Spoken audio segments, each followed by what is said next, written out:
Thomas Paine, Sam Adams, Benjamin Franklin. These men spoke up for what they thought was right. From their courage came such documents as the Declaration of Independence and the Constitution of the United States.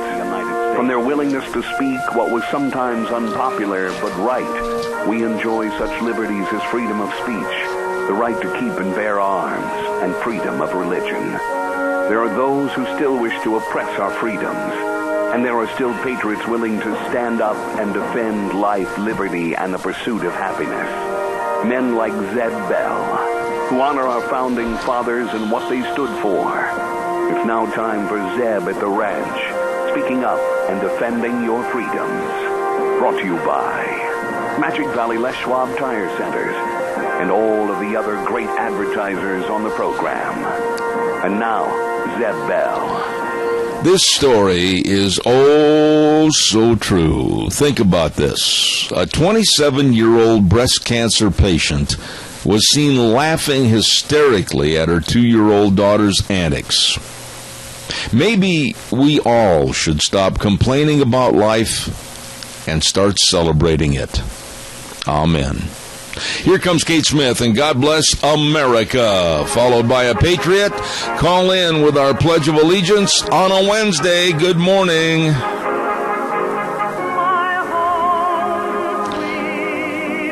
Oh, good morning. You're listening to Zeb at the Ranch. Make sure you're hearing everything. Contact Mount Harrison Audiology for a hearing screening. Call them today at 312-0957. And our major sponsor of Zeb at the Ranch, your Magic Valley Les Schwab Tire Centers, all 7 locations serving you. And some of our great advertisers, too, like Western Waste Services, always at your disposal. Get on the route service today, 734-6969. And our friends over at Valleywide Home and Ranch, 910 South Oneida in Rupert. Everything for the farm, the home, and the ranch at Valleywide. Right now, let's have our Pledge of Allegiance.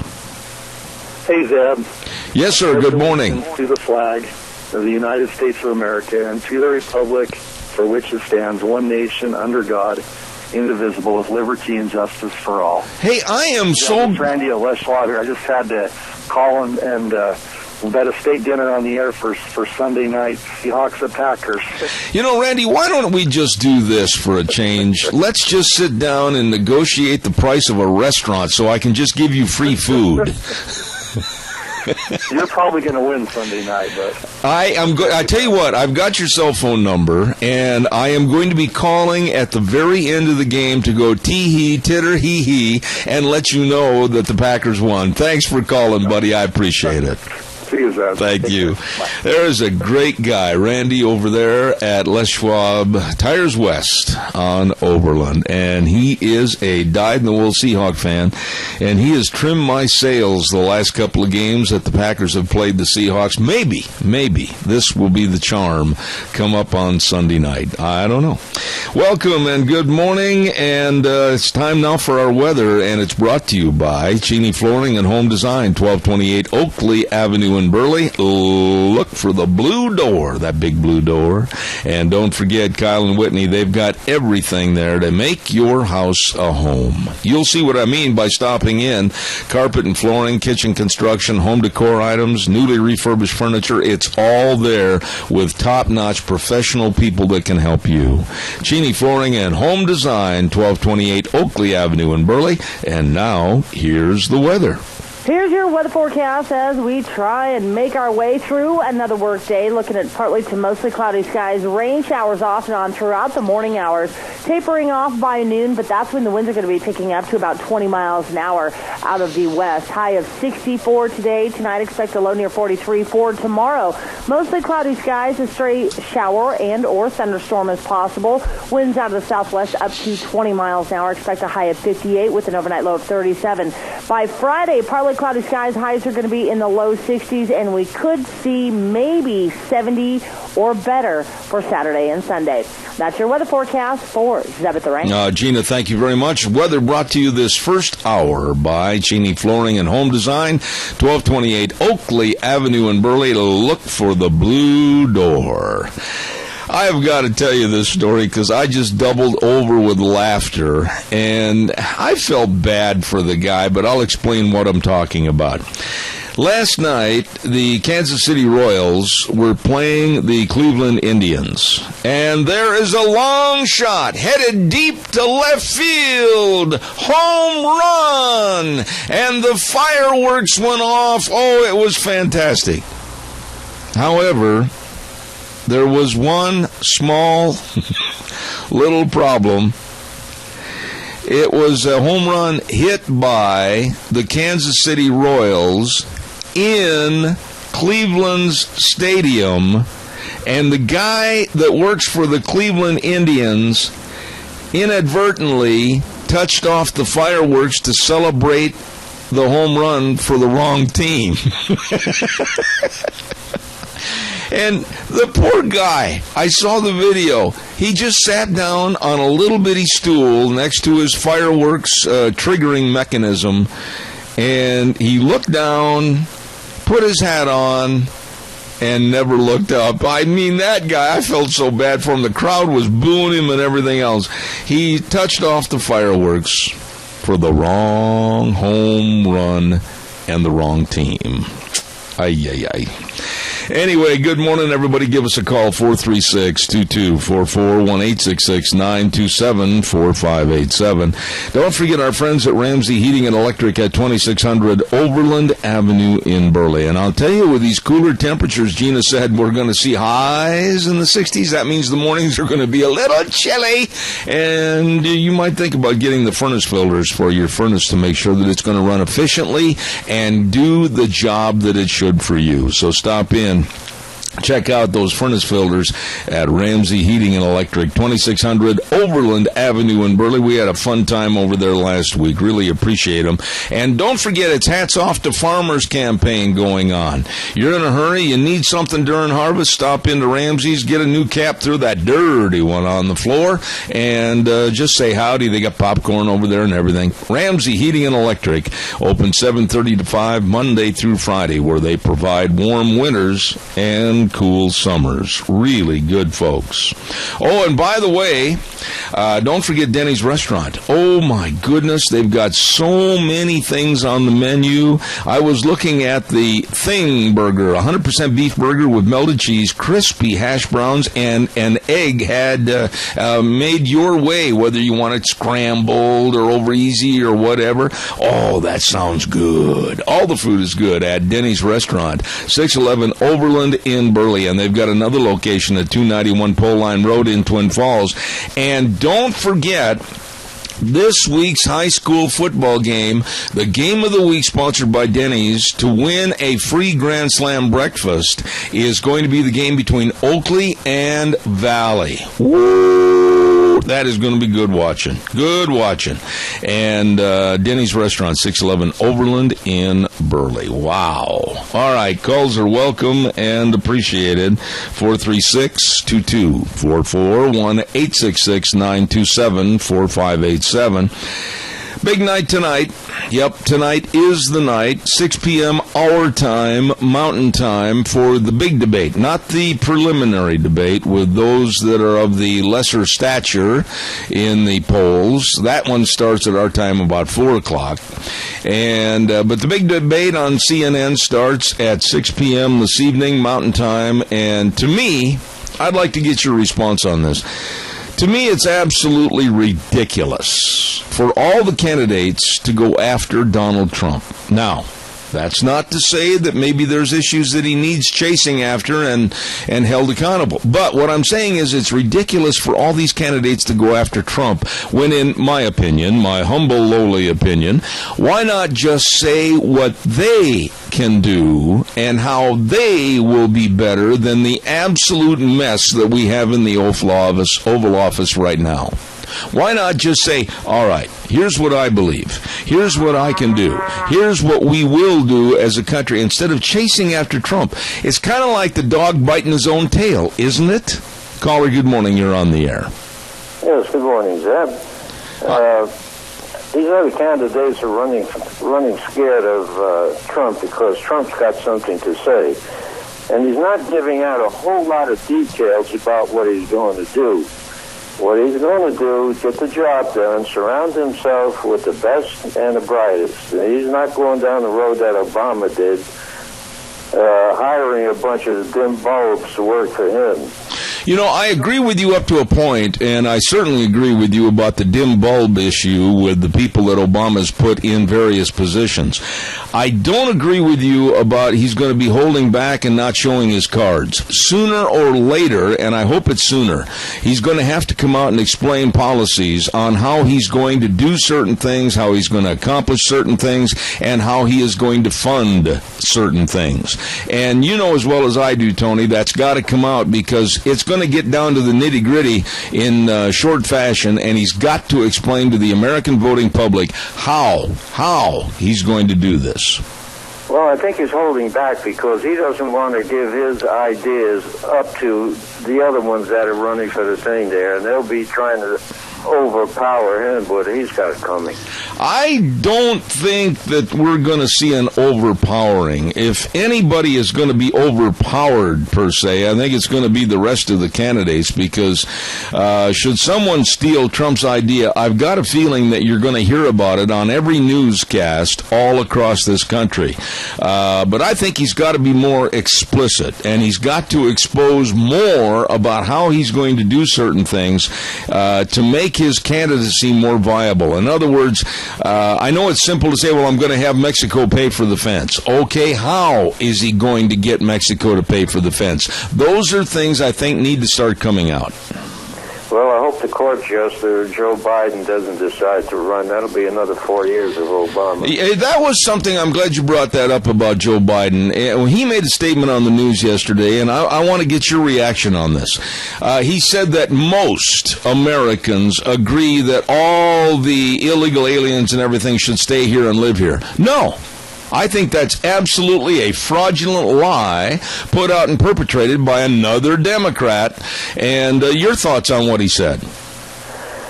Well, I think what's going to happen if he goes down that road is we're going to be in the same problem that Europe is. We're going to be run over by all these illegals, and pretty soon there won't be enough tax money to fund this bunch. Oh, I totally agree with that statement. I mean, you've been there and done that in your life and seen the pitfalls and all the bad that government can do, and I agree with you totally. Absolutely. Tony, God bless you. Thank you for your call. You're welcome. All right, sir. Valley White Home and Ranch, 910 South Oneida in Rupert. Oh, my goodness sakes, they've got all your feed needs for all your livestock. And by the way, they've got all your work clothes. And they've got also ladies and children clothing. And they've got your hunting and fishing licenses there. Well, for heaven's sakes, they've got everything over there. And you can fill up your pickup or your truck while you're getting gas. Don't forget, and fuel. You can buy a cup of coffee and have a homemade breakfast, too. All you have to do is stop in to Valley White Home and Ranch. Yep, everything for the farm, the home, and the ranch at 910 South Oneida in Rupert. Valley White Home and Ranch. Really nice people. All right, calls are welcome. 436-2244, 1-866-927-4587. What do you think about that? The candidates, I was listening to some reports this morning, and I switched the dials, went around a little bit and listened to other stations. I think it is just absolutely childish. And I think it's very stupid to encourage the rest of the candidates at this debate tonight to go after one focal point, and that being Donald Trump. Why? Why? What good is that going to do? At the end of the 2-hour debate, they can say, well, I got him on this, well, I got him on that, and nobody gained any education whatsoever about the other candidates' believability or his options or his knowledge on any other subject. This is stupid. Caller, I'll be right there. Stand by. Minicash Sales, 1321 East Main Street in Burley with Zach. I'm telling you, the Zach Attack can serve you. All the folks over there, really nice people, and they've got all your lumber. Maybe you're doing some remodeling before the holidays come up this fall and winter. It's hard to believe that's right around the corner. Well, they've got everything, and upgrade your windows windows, too. The Western windows, save on your heating and cooling bills. All of this and more at Mini-Cash Sales, 1321 East Main Street in Burley. And they bring you on Tuesdays, Dr. History. Good morning. You're on the air. Hi. Hi there. How are you doing this morning? I am great. Go ahead with your point. All right. Well, I wondered, did you catch Charles Krauthammer's editorial in Sunday's paper concerning this nuclear deal with Iran? I did. You did. Well, did you? I read something that I wasn't aware of. Obama has made some kind of a side deal to the UN that puts us on the side of Iran, which means we'd have to fight Israel. Yes. If Israel attacked Iran. Have you? Yes. Were you aware of that? We've commented on that here on this program, and I'm just going to say it very short and succinct. This Iranian nuclear deal is absolutely one of the most perverted and sick and anti-American and anti-American ally deals, if you will, that's ever been perpetrated by the sinister administration like this Obama administration.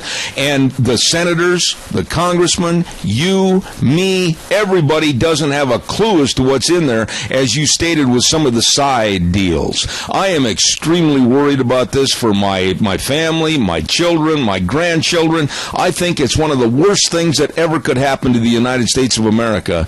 And next week on Tuesday at 9:30, I've got Mike Crapo coming on, and I'm going to tell him exactly that. And I'm also going to tell him he better fight like the Dickens with the gloves off to get that thing stopped. Amen. I have had a couple of calls recently from the Republican National fundraising situation. Yeah. And I have given those people an earful about how I feel about how the Republicans have stooped over backwards, bent over backwards. They've done everything to help this guy, and nothing to stop him. What good, honestly, what good have they done? You give Crapo something to chew on, because I've written letters to him, to all of our other three lawmakers, and all I get is nonsense back. Nothing that really has any meat to it. And I don't know what it's going to take to build a fire under these guys, but I haven't seen even a spark yet that's going to do anything to put the brakes on what's happening in that administration. Well, I think you'll be fair, and I think you'll be, at least understanding, like I will try to be. Mike is only one person. Jim Risch is only one person. But there's where I draw a line in the sand and I say, okay, Mike, go along with Jim. Grab other senators by the necktie. Get them to stand up. Get them to be vocal. Get them to yell and scream and holler to get on ABC, CBS, NBC, I don't care who it is, CNN, and demand that this foolishness, this foolhardiness that Obama's leading us into is stopped. They've got to make spectacles out of themselves so the American public realizes this is one of the worst, if not the worst, deals that America has ever got entangled in. If this is bad, which it certainly is, try to imagine what's down the road before this guy gets out of office. I can't imagine. He can do anything without any resistance and get away with it. I agree with you. Caller, for whatever he wants to do. It's really scary to me. I agree with you, and it's so good to hear from you. Thank you so much. God bless you. Have a great day. Well, thank you. Good to talk to you. Thank you. Thank you. Keep trying to catch a lunch flash, but something gets in the way every time. Well, you try to make the next one next week on the 24th. Love to have you there, please. All right, hope to see you there. All right, thank you, sir. Caller, I'll be right there. Don't go away. Sophie's Chatterbox, don't forget 530 East Street in Rupert, right on the square. And every Monday we give away a half dozen delicious cinnamon rolls. Oh, my goodness, what a bakery they've got at that restaurant. It's fantabulous. Open 6 a.m. to 6 p.m. weekdays, 6 to 2 on weekends. Sophie's Chatterbox, good. Good morning, you're on the air. Well, good morning, Mr. Bell. How are you this fine, rainy Wednesday morning? Well, you sound so cheery when the raindrops are hitting you right smack dab on the end of the nose. Go ahead. I love it. I do too. You know, this stuff about the candidates and the debate coming up, you know, the Republican Party has a chance to redeem themselves if they'll pull their heads out of you-know-where and quit attacking the other candidates and propose or show what their issues are going to be and what they're going to try to do if they become president. This bashing and mudslinging and stuff, that just turns me off. I don't want to vote for any of them right now. And if we don't win the election, we are doomed. Well, I agree with everything you said, and I'm sick and tired of listening to the baiting, not debating, but baiting by news media and other people trying to get them to attack each other like it's kind of fun watching two pit bulls go together. It's stupid and it's sickening, and it's only going to create more interest on the other side. I totally agree with you. And if these little children, these little elementary students at recess want to fight with each other at the podium, they're all a bunch of idiots. They ought to stand up there and look at the camera and say, this is what I can do for America, and forget the infighting. They're acting like a bunch of spoiled brats. Amen. You know, I think kindergarten through 6th grade kids have more common sense than some of these people do. They need to get down to the issues. The immigration, our deficit, our military, they need our education. They need to get to the issues and let us know where they stand on them. If they don't, we're going to be in bigger trouble than we are right now. It's hard to imagine that we could get any deeper than we are. Caller, God bless you. Have a great day. Thank you. You too, Zach. Thank you. Bye-bye. Caller, good morning. You're on the air. Good morning, Ted. Yes, sir. You know, to you and I, a red line means don't cross it, right? Yep. And I think if Donald Trump had the same situation as Obama, I don't think there'd be any question of what he wouldn't back up what he said. What is your opinion on that? Oh, you know what? It's speculation. And, Keith, I don't mean to sound like I'm coming back at you with another approach, but we can't speculate because we don't know. We do know that Obama is nothing but a coward. We do know that Obama is nothing more than just capitulating to our enemies. We do know that Obama doesn't like the military. He's taken all the funding away and wants to make it even less. We do know that Obama wants to absolutely lower the moral values and the economic values of this country. That's not speculation. That's fact. I believe and I hope that someone like Trump would get in, and when he says, hey, I'm going to draw a red line, and if you cross it, I'm going to smack you down, I hope that happens. But there is speculation. We know about Obama, but we're speculating about the others. Well, I believe when Trump says something like that, he means it, because he has gotten a lot further in this big world we have by saying what he means and meaning what he says. It's just like Ronald Reagan. He said he would take care of that deal in Iran if he were elected president, and look what happened. Yeah, I'm a little bit... They released him immediately because, you know, you can whine and cry and everything else, but you got to be firm in your conviction. I agree with that, but I will say this to you, Keith, and I think you'll agree with me. It's a little early now in 2015 to start comparing Trump to Ronald Reagan. That's my own feeling. God bless you for your call, man. I got to get a break in at the bottom of the hour. Thank you so much. You bet. Thank you. Caller, I'll be with you in less than 60 seconds. Do not go away. Do not pass go. Do not collect $200. Mount Harrison Audiology. Oh, this is a wonderful lady. Christine Pickup, the doctor of audiology at Mount Harrison, can help you with your hearing. And I want to ask you this. Are you on medication for high blood pressure or a diuretic? Those medications can affect your hearing. And if you're having trouble hearing, go in for a hearing screening today. Yeah, I'm telling you, it's one of the best things you've ever done. Call for an appointment, 312-0957. They're located right across from the Minidoka Hospital Emergency Room, Mount Harrison Audiology with Dr. Christine Pickup. You call today, 312-0957. Caller, good morning. You're on the air. Let me tell you what this debate's going to be about tonight. It's going to be between Carly's face and Donald Trump's hair. I hope not, Bob, because that would be an absolute waste of time. I think the whole thing is going to be a waste of time. I'm like this woman that called a little bit ago. She said she wouldn't vote for any of them. It's a tough deal. Stupid. A lot of stupid things. Well, okay, but wait a minute, Bob, and I'll be fair here and not facetious. We have to pick somebody that has to defeat the liberal left, the socialist left in this country, the absolute, I think, despicable left that may take over where Obama is trying to leave off. And we have to select a candidate. I don't want any more infighting. I want to hear what they're going to do. I want to hear how they're going to get it done. Would you agree with that? I agree. This mudslinging and all that junk has got to stop, and they got to get to the issues at hand. Amen. And there's a lot of them. Amen. Always good to hear from you, Bob. God bless you, man. Thanks. Have a good day. Thank you. Bye. Thank you. He's spot on. This infighting and bickering, I wish, honestly, and I'm going to call after the program to some of the people back east that I know that work for the various think tanks, that Tucker Carlson, for instance, you see him on Fox News. And just let them know that my audience said, hey, stop with the childish kindergarten, elementary attitude. Get something done. Earn some respect. But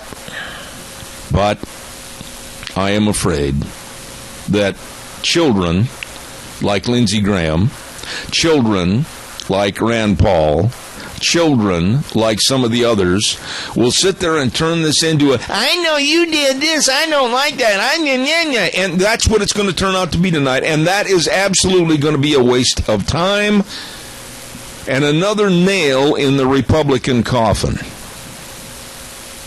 You agree or not? Give me a call. 436-2244, 1-866-927-4587. Actually, we'd be better served if they all would put on a set of boxing gloves and we just start with the 10th person or the 11th person in this case and just go right down the line, and whoever can stand the punch, stay at the podium and answer the questions. I'm sick of this fighting.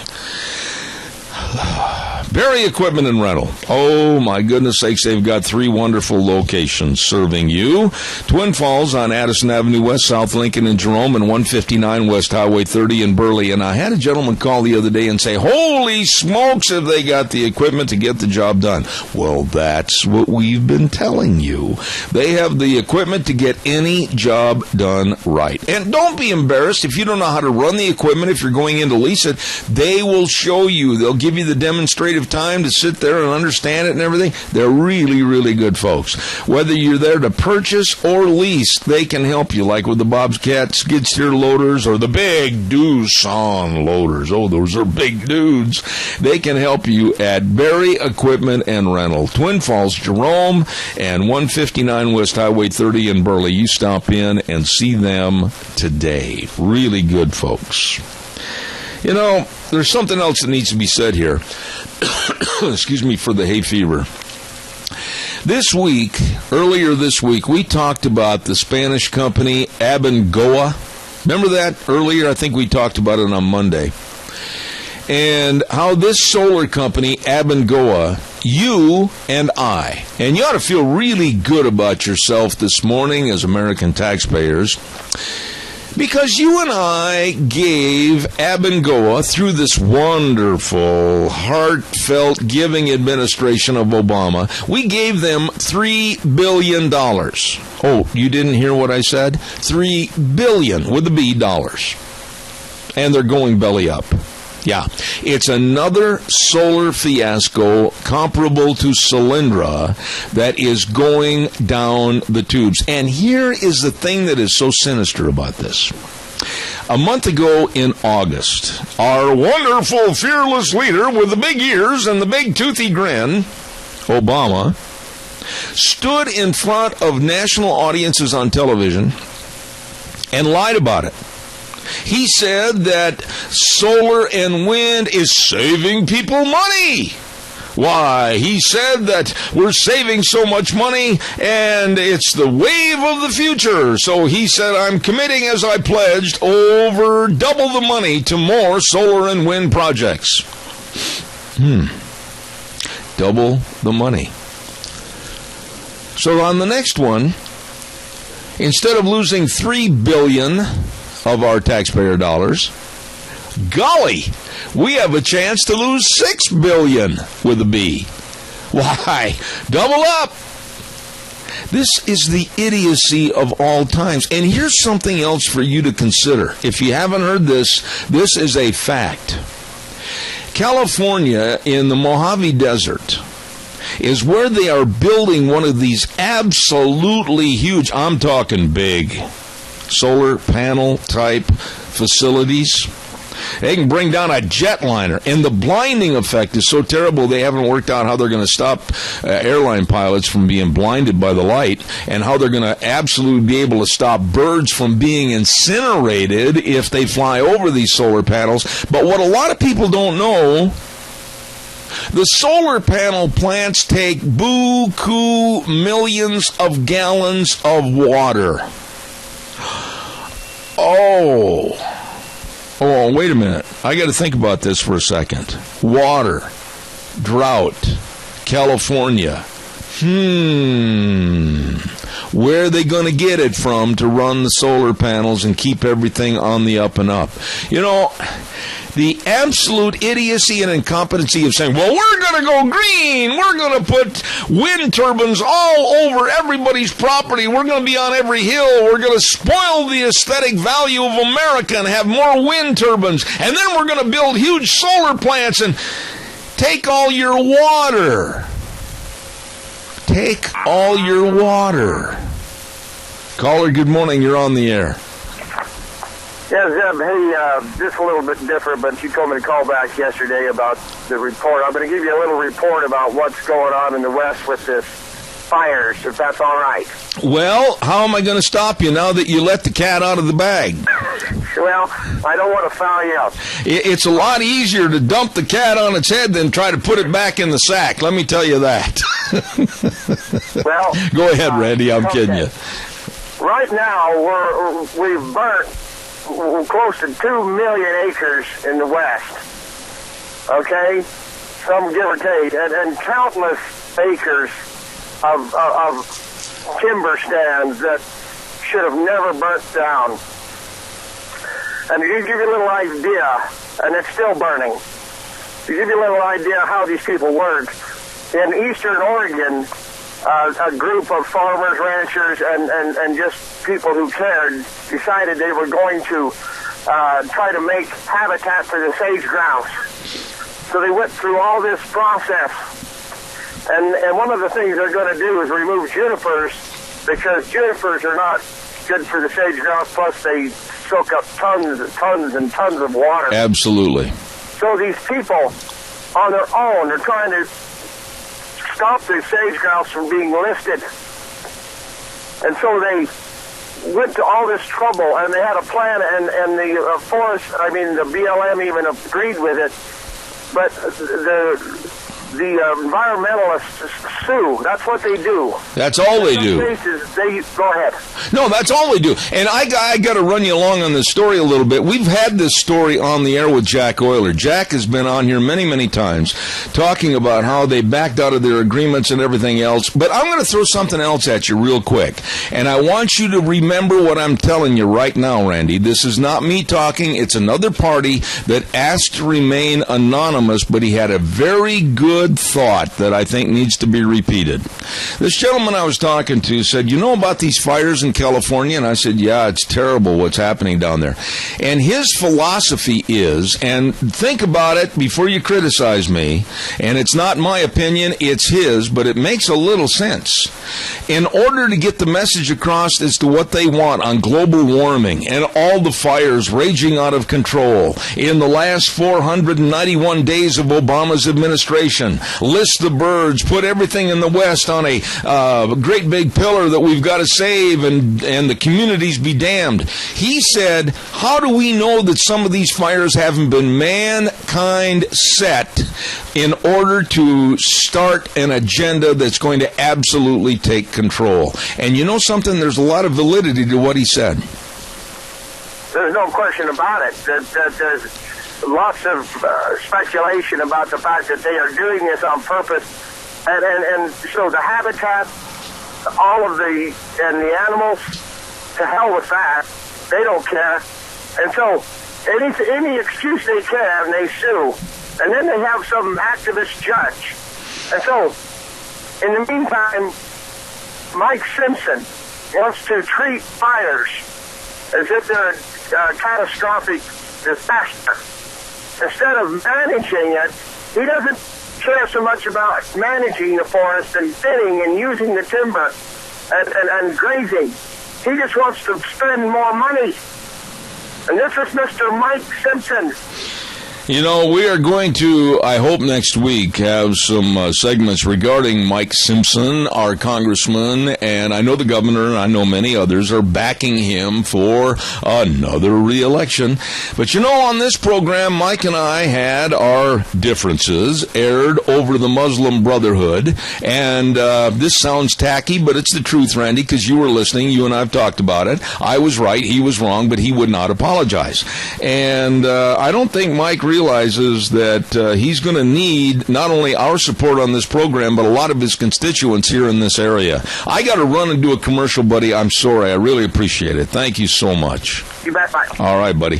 Hey, Burley Physical Therapy and Rehabilitation, 1263 Bennett Avenue, Suite 2 in Burley. And the number for you to call and make an appointment to help you get back to feeling and being you is 678-1191. Nick Greenwell and his staff, and these are the nicest, friendliest, most knowledgeable physical therapists, and they can help you with all the exercises, the sports medicine, the hydrotherapy pool, everything at Burley Physical Therapy and Rehabilitation. You call for an appointment today, 678-1191.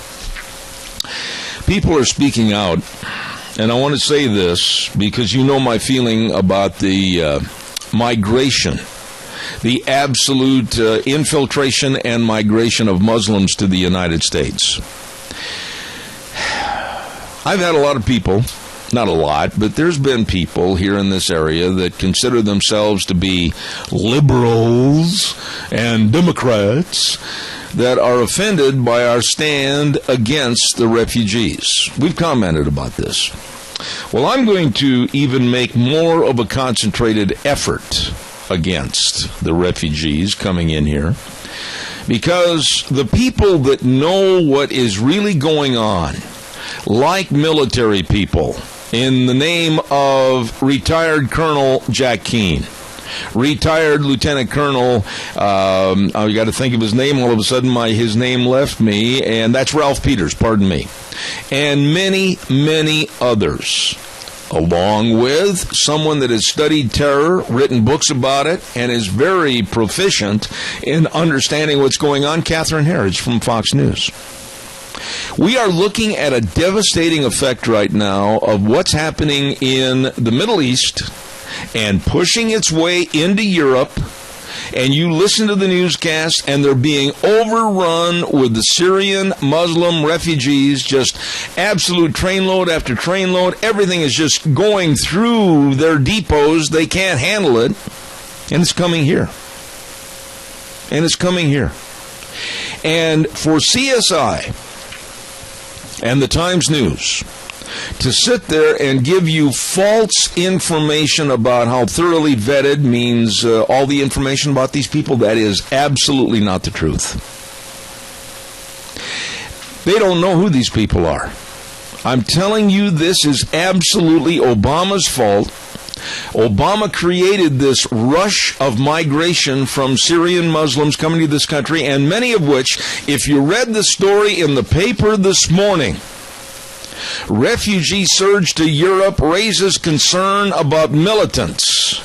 U.S. intelligence officials are worried that Europe's disorganized response will allow terrorists to circumvent checks, and we don't know who these people are that are coming to the United States. Oh, gee.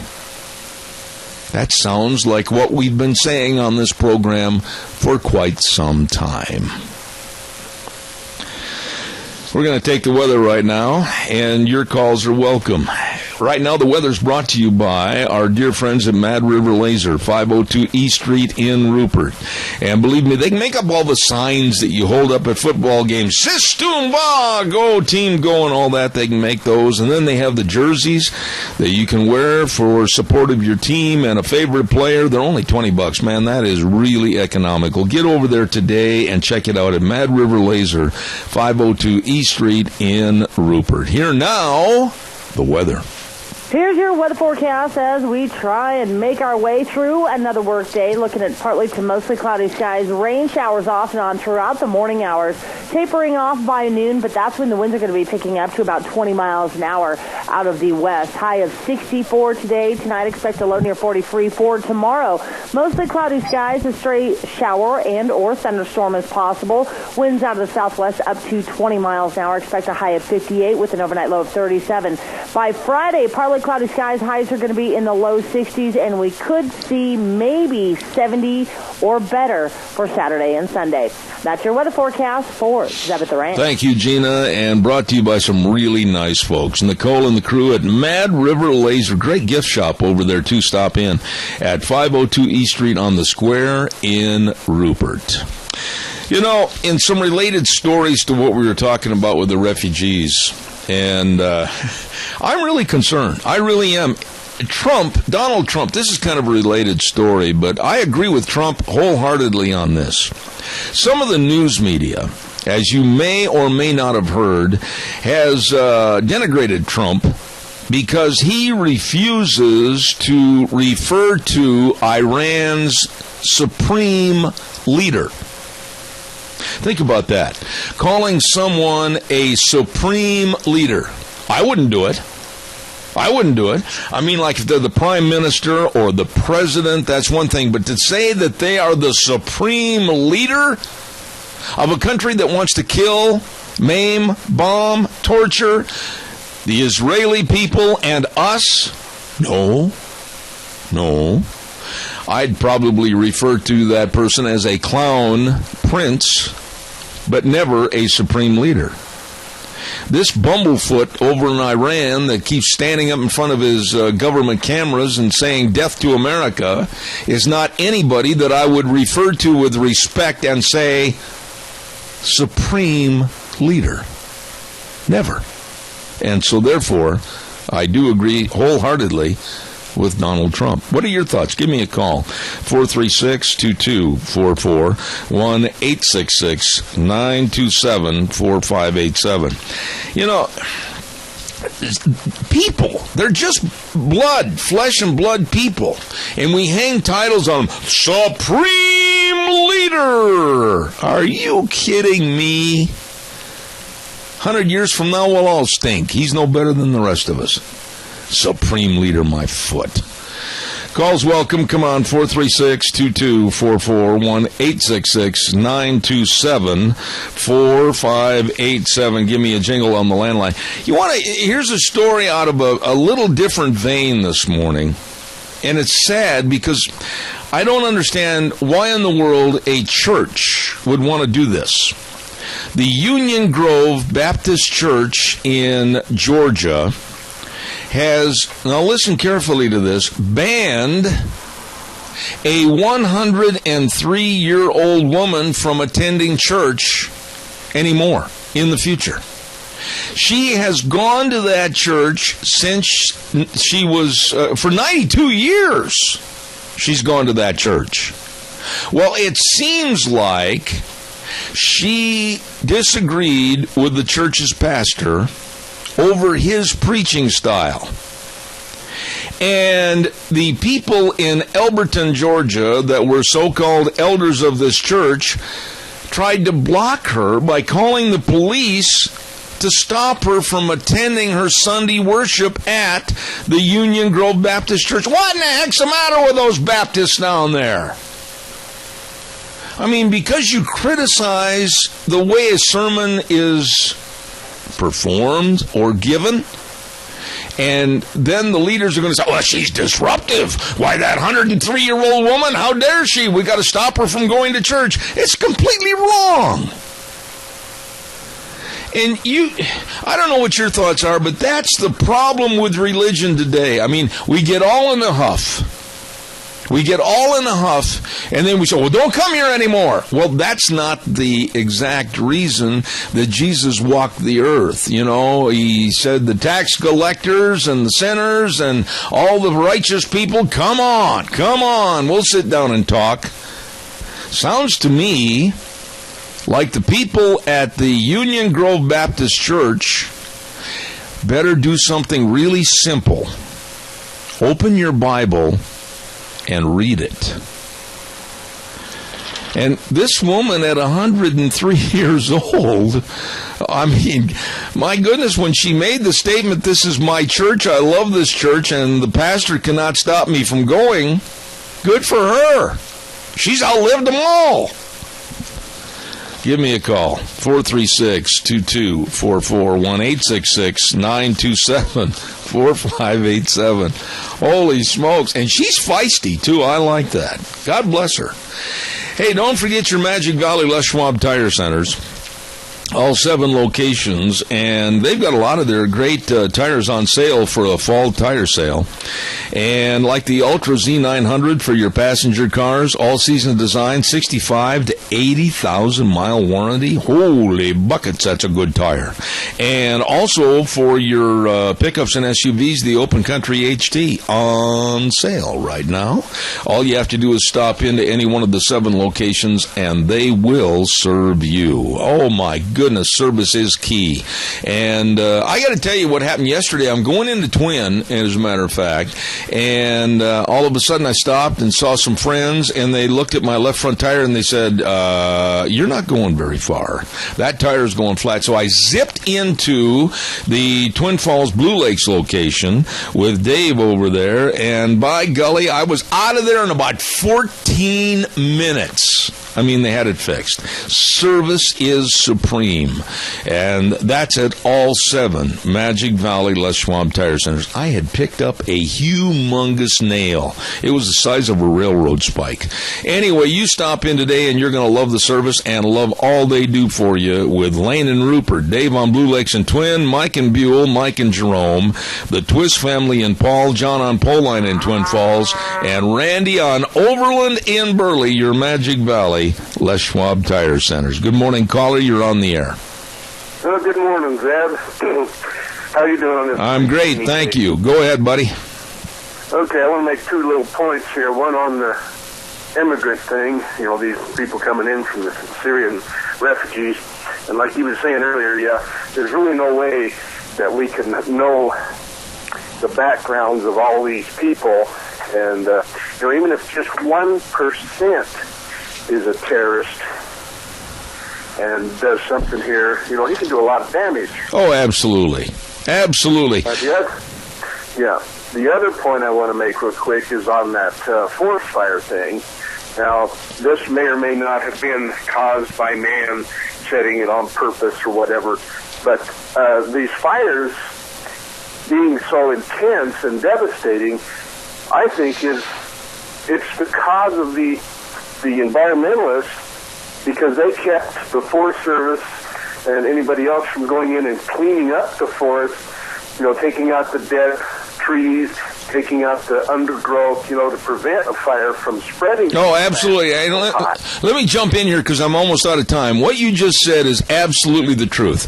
The idiocy and incompetency and the lack of knowledge and the lack of most anything concerning cattle grazing or managing forests, etc. Environmentalists don't have a clue, but they start at full circle and they go and they say, we got to stop this, we got to stop that, we got to stop this, and then all of a sudden there's devastation like we're seeing right now, and then they go, well, yeah, but it was caused by so-and-so. They always pass the buck because they're too damn stupid to understand the truth. Yeah, and if they really are worried about carbon dioxide emissions and all this stuff, well, look at these forest fires. How many hundreds of thousands or millions of tons of carbon dioxide and water vapor are these fires putting into the atmosphere? I have no clue. Not to mention the destroyed resource, all the lumber and everything. Absolutely. And the grazing for the cattle. Absolutely. To control the undergrowth. And look at all that this is lost. Yeah, absolutely. Politics. We are burning up the assets and the greatness that God gave us to use, not abuse.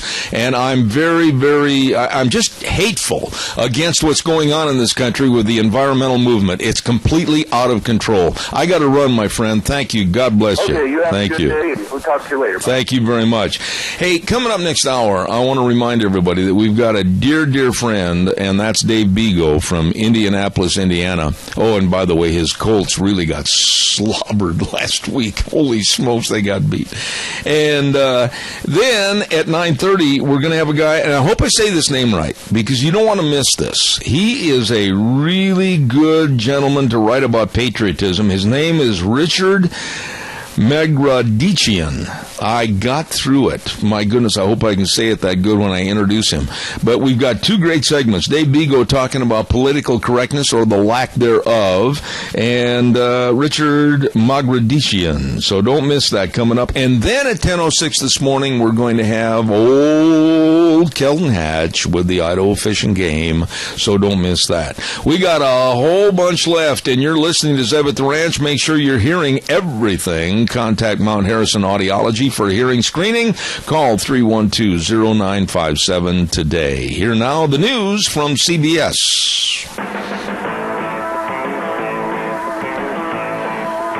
Oh, thank you very much, and welcome back to Zeb at the Ranch. I'm Zeb Bell, and our major sponsor, your Magic Valley Les Schwab Tire Centers, all 7 locations serving you, absolutely. And some of our great advertisers, including Valley Wide Home and Ranch, 910 South Oneida and Rupert, everything for the farm, the home, and the ranch at Valley Wide. And our friends at Western Waste Services. From the canyons of the Snake River and all across southern Idaho, we're always at your disposal. Western Waste Services, we care about our community, our resources, and this free land. Western Waste Services is lending a hand, always at your disposal. Western Waste Services. Oh, I tell you what, they're locally owned and operated, and they know how to take care of you and get rid of your garbage. And along with getting rid of your garbage, they also have all the porta potties, too. Absolutely locally owned and operated, like I said. All you have to do is call them at 734-6969, and they are always at your disposal. Western Waste Services, you call today, and I'll guarantee you that route service, you can almost set your watch by them. These people are really efficient at Western Waste Services. Also, I want to remind you that tomorrow we're going to be featuring, of course, the Game of the Week, where you can call in or email us at zebattheranch@hotmail.com and let us know your pick. And the game this week, game number 4 in the Denny's High School Game of the Week, is Valley versus Oakley. That's going to be a good game. And the winner with the right team and the closest to the final score will receive a Grand Slam breakfast from Denny's Restaurant. And of all the winners we've had so far, everybody's just tickled to death and loving Denny's at 611 Overland in Burley. Also, I want to take the time and say thank you very much to Hanson Mortuary at 710 6th Street in Rupert with Joel Heward. What a nice person, and I believe he's going to be on the air with me tomorrow morning at about 10:23. And very flexible hours, great staff, family staff serving you always with the highest ethical standards with unquestioned integrity. And they believe that every life is worth remembering. So please, when there's the passing of a loved one, please get a hold of them today at Hanson Mortuary, 710 6th Street in Rupert. Number to call, 436-5636. We're going to go to the phone line right now, and I say this every week. We've never met and shook hands. We've never been in the same room together, but I consider him to be a dear, dear friend, and I think I lost a winery to him in the last year on football games, etc. Dave Bego, Indianapolis, Indiana. How are you, my friend? I'm doing great. How you doing? You know, I want to compliment you this morning. Not on the Indianapolis Colts because they look lousy, but I want to compliment you on your latest blog. That was one of the best that I have ever read from you on political correctness or incorrectness, and God bless you, man. You hit the nail right on the head. Well, thank you. I am very concerned about this country, as you know, Zeb, and we got to wake people up to the fact that yeah, we have to be respectful of people, but we don't have to be bowing down to this political correctness and that, because our forefathers and the people that settled this country and then moved across the West and covered wagons and you know, fought the elements and everything else to establish this great country. They didn't have time for all this political correctness stuff. They did what was right for the country, and that's what we need today. Dave, how did this all start, in your opinion, the political correctness? Oh, you can't say that. That word might offend somebody. Oh, you can't do that. That might offend somebody. Where did all this start, and how did it get its rise in our society? Well, Zeb, I believe it's mostly politically driven, and I think it started back as far back in the 40s and 50s when the liberals started pushing this kind of stuff with an ultimate goal of dividing and conquering this nation, because they don't believe in the free market system and in capitalism. And the truth is, the free markets and capitalism are the only things that this world has ever seen that's brought people, risen people up to new heights and better standards of living, and you know, all kinds of economic growth and that. And I think that you know, the people that want socialism and that, all they want to do is control people. And I think it started back with politics, and it's moved into some of these far left groups that the only thing they can do is divide us to stay in business for themselves, like Planned Parenthood and Black Lives Matters and things like that. You know, and I want you to elaborate a little bit, because you said it very succinctly that it's a destruction of our society, divide and conquer type situation. But now, Dave, it's also very strong in the schools. Oh, yeah, and the problem is, I think, as you get into the academics, you have people that don't have any real-life experience and knowledge of what it takes to really make a business successful, to make things happen, to invent new things, and to drive this country forward and give everybody opportunity. All they look is at the theoretical side of it, and it sounds good to them, and but in reality, it doesn't work. And these people need to wake up to the fact that, you know, we can't be perfect all the time, and this political correctness that divides us just makes us go backwards. You mentioned in there about the killing, you didn't say that word, but I will, the killing of capitalism, and I look at political correctness and how they're dividing everybody, and they're saying you can't say this, you can't do that, taking away our Second Amendment and First Amendment rights. Everything has got to be under control and under scrutiny by those that are going to all of a sudden weigh a heavy fine on us, etc. But it actually is going to be the ruination of our capitalistic society. Explain that a little bit. Well, the problem, Zeb, and I see it, and I see it in politics, and I see it in people that really, you know, they don't have to go out and make sure every day that they can open the doors and they have the money to pay their people and to grow the business and all that. Politicians don't have to worry about that, and you have people like these environmentalists and you know, people and other businesses that depend on government subsidies to survive. Otherwise, they wouldn't be there. These people really don't know how to work in our free market society. They don't know how to go out and develop relationships and build a product or service. They don't know how to sell themselves to people, and quite honestly, they don't want to work that hard. and they don't understand that business people, you know, we're working 7 days a week. We're on the line every minute of every day, and they don't get that.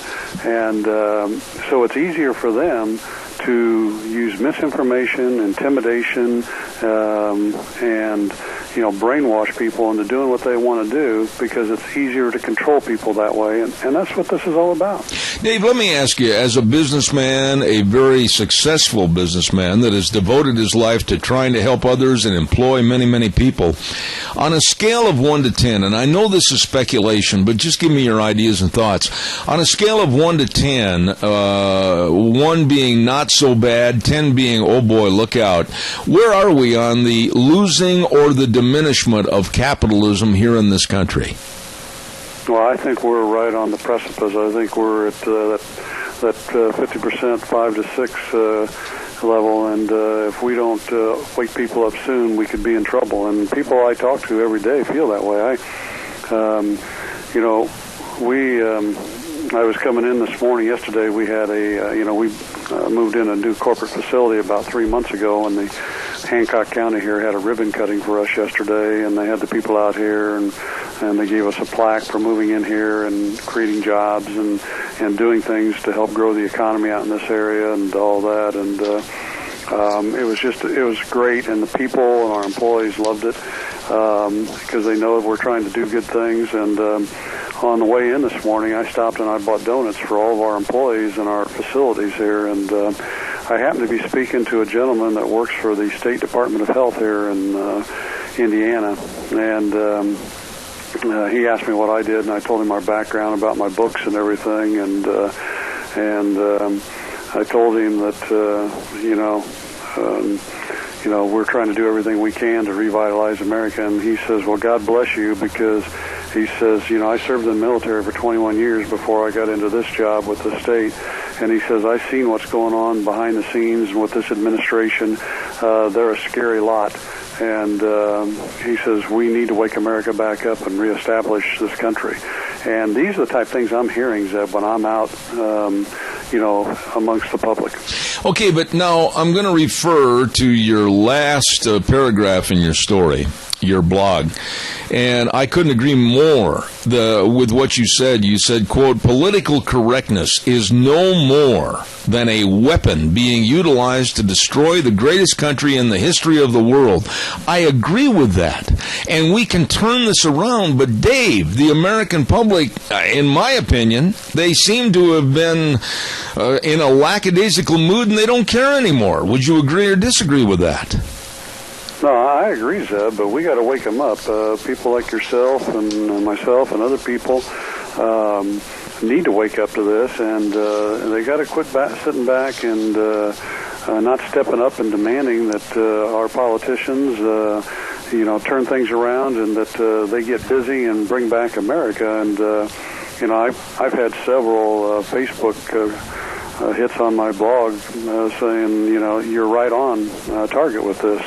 And, one guy this morning, I know he's from Louisville, Kentucky, he says, Dave, we need more people like you. And yes, we do, Zeb. We need more people to step up and understand this is a threat. This isn't some idle thing that's going on that will pass. This far-left progressive group and this administration, they want to see this country destroyed, and they want to see it turned into a socialistic, totalitarian type of country. I agree. They want one world government. I agree. Absolutely.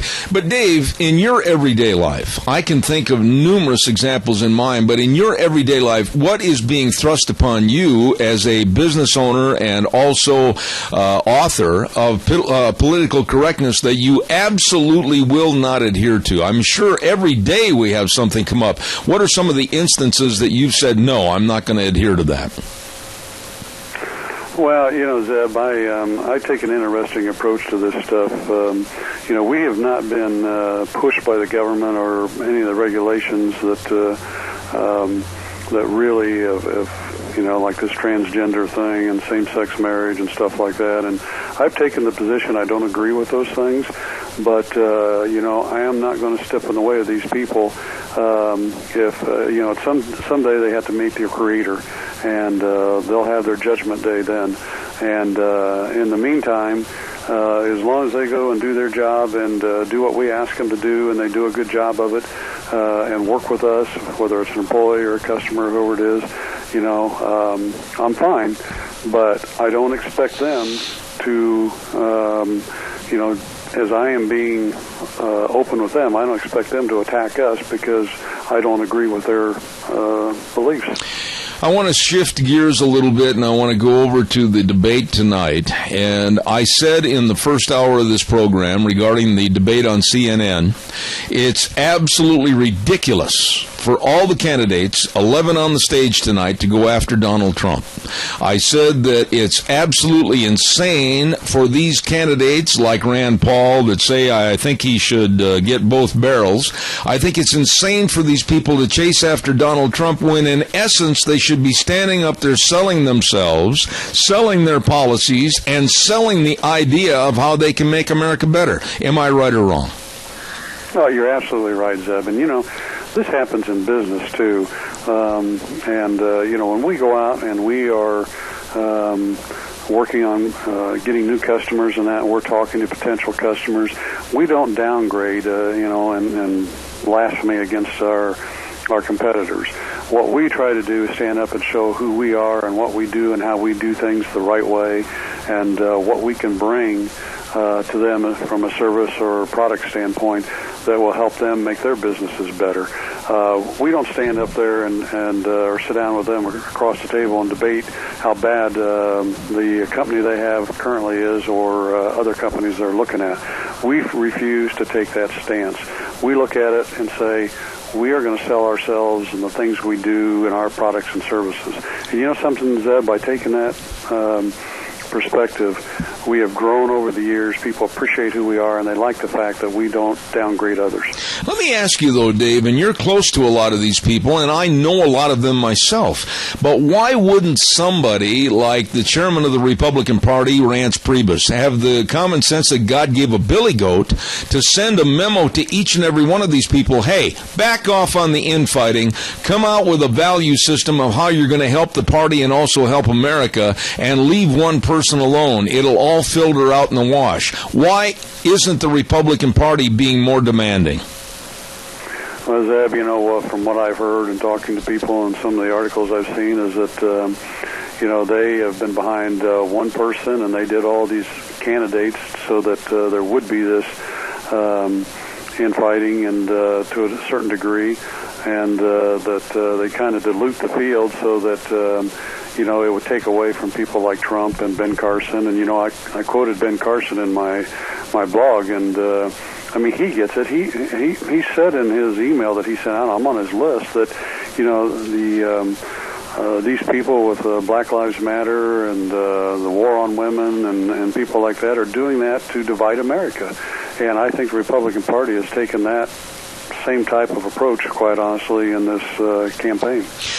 Can the Republican Party, if they get their act together, if they don't go after Trump tonight, and Trump in turn doesn't be so calloused and hard-nosed tonight and maybe start sharing some of his value systems as to how some of his plans will work for America, what do you think's going to happen tonight? Is there somebody, in your opinion, besides Ben Carson, that's going to emerge as a front runner or a challenger to the front runner, Donald Trump? I don't think so, but I'd like to hear your opinion.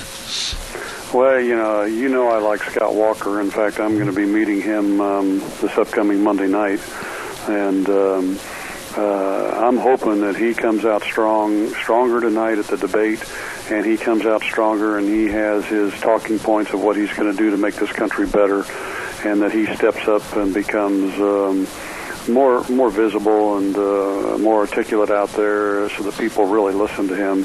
Because, Zeb, I've met him before, and I think he's got the right ideas. And, when you look at all the candidates, Scott Walker and Carly and Trump and Ben Carson are the only ones that really have management background.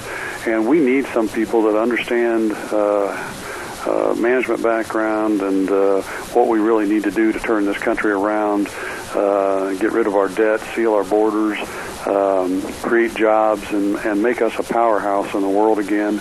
And I think these people understand it.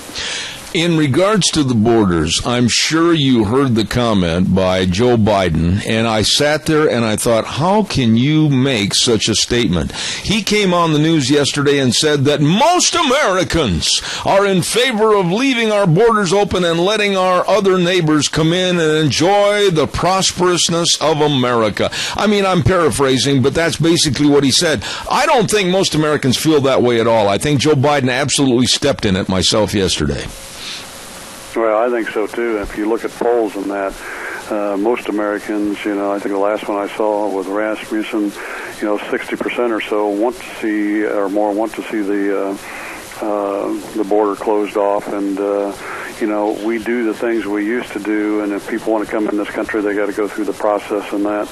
And we need to make this country great again. And I can tell you the other things. There's a lot of people that are standing up to the illegals in this country.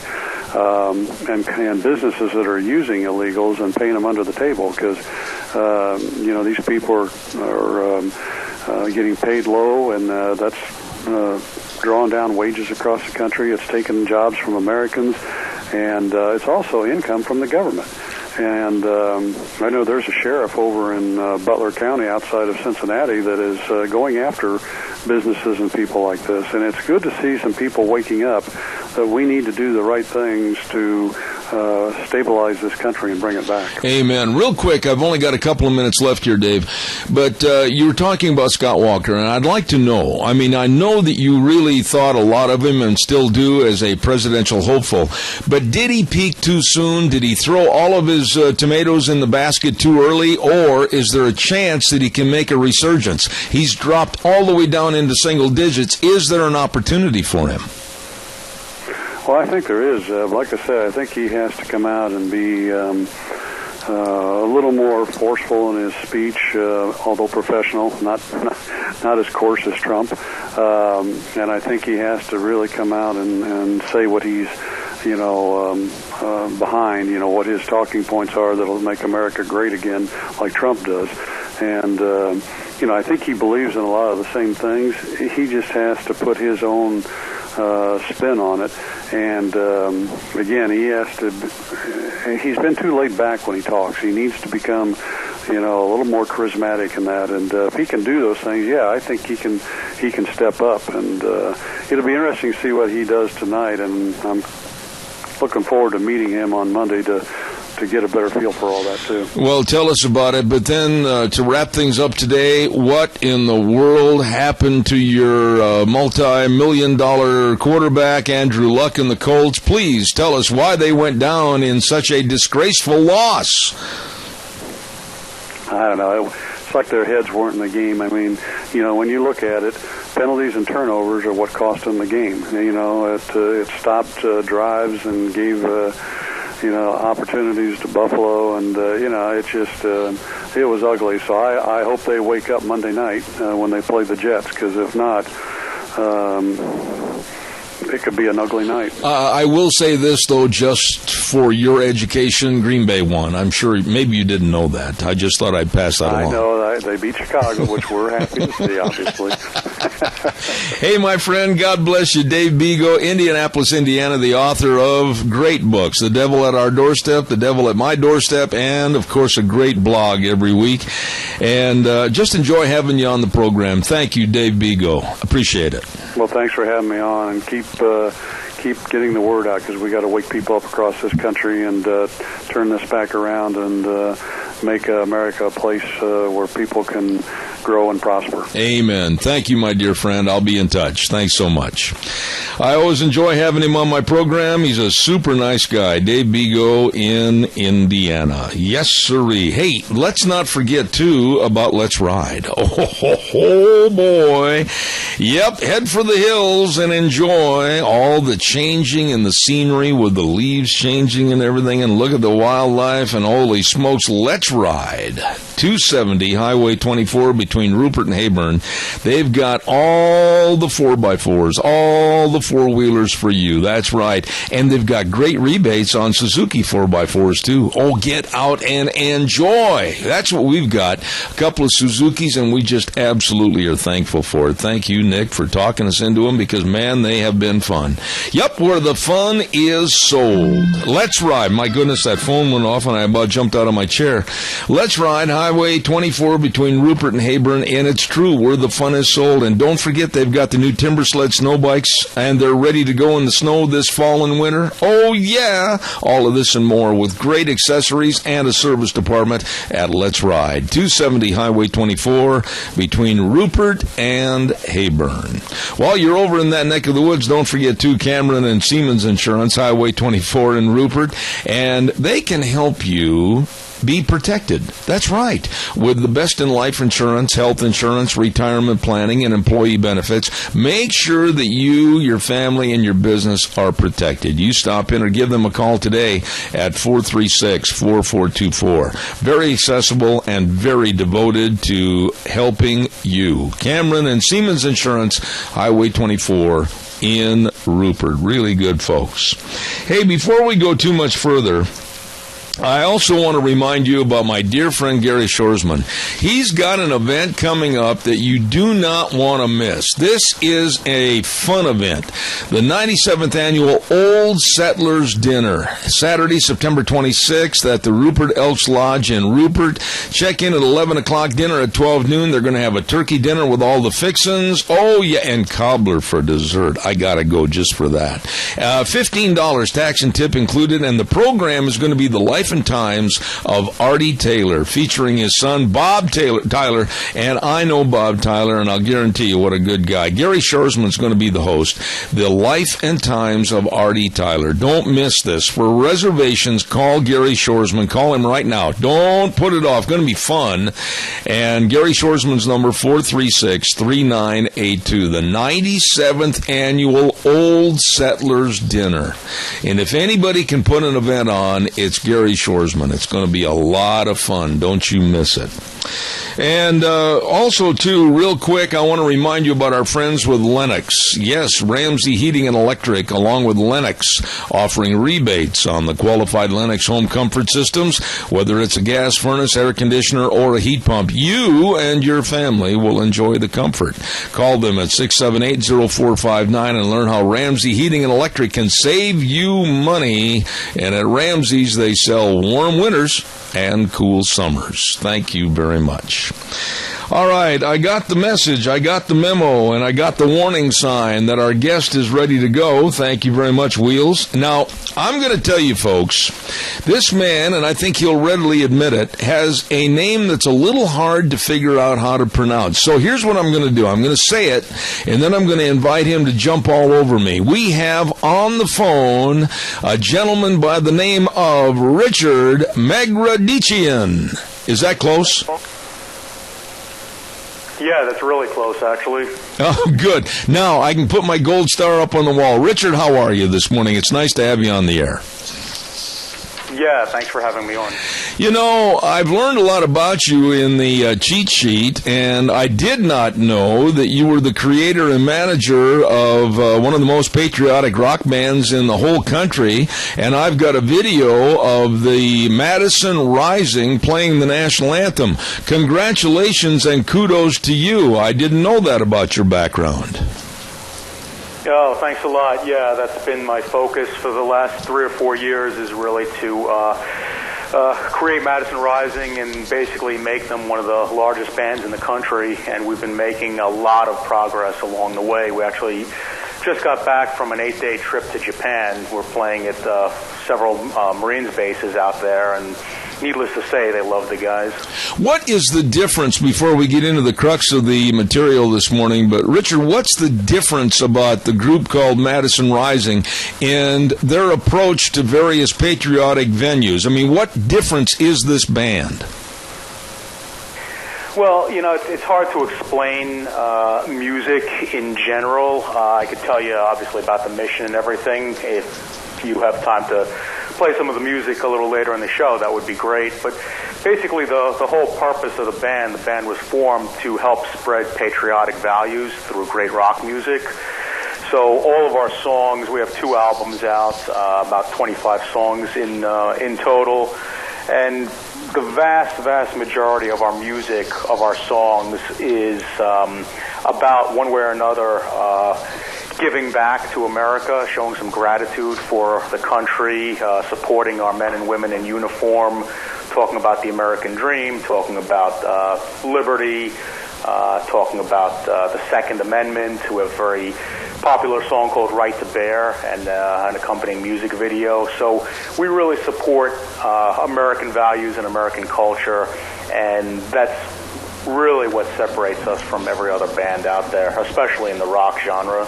No, it sounds great to me, and I know you've opened for a lot of great bands and been on the stage with a lot of great entertainers, and I want to really remind everybody, Madison Rising, and we don't have it right on hand close by, but tomorrow I'm going to have my engineer play that version of the national anthem, etc., and I appreciate that, Star Spangled Banner. Richard, let me ask you this. What happened to America? What happened to us? What happened to our patriotism? Where did it go after 9/11?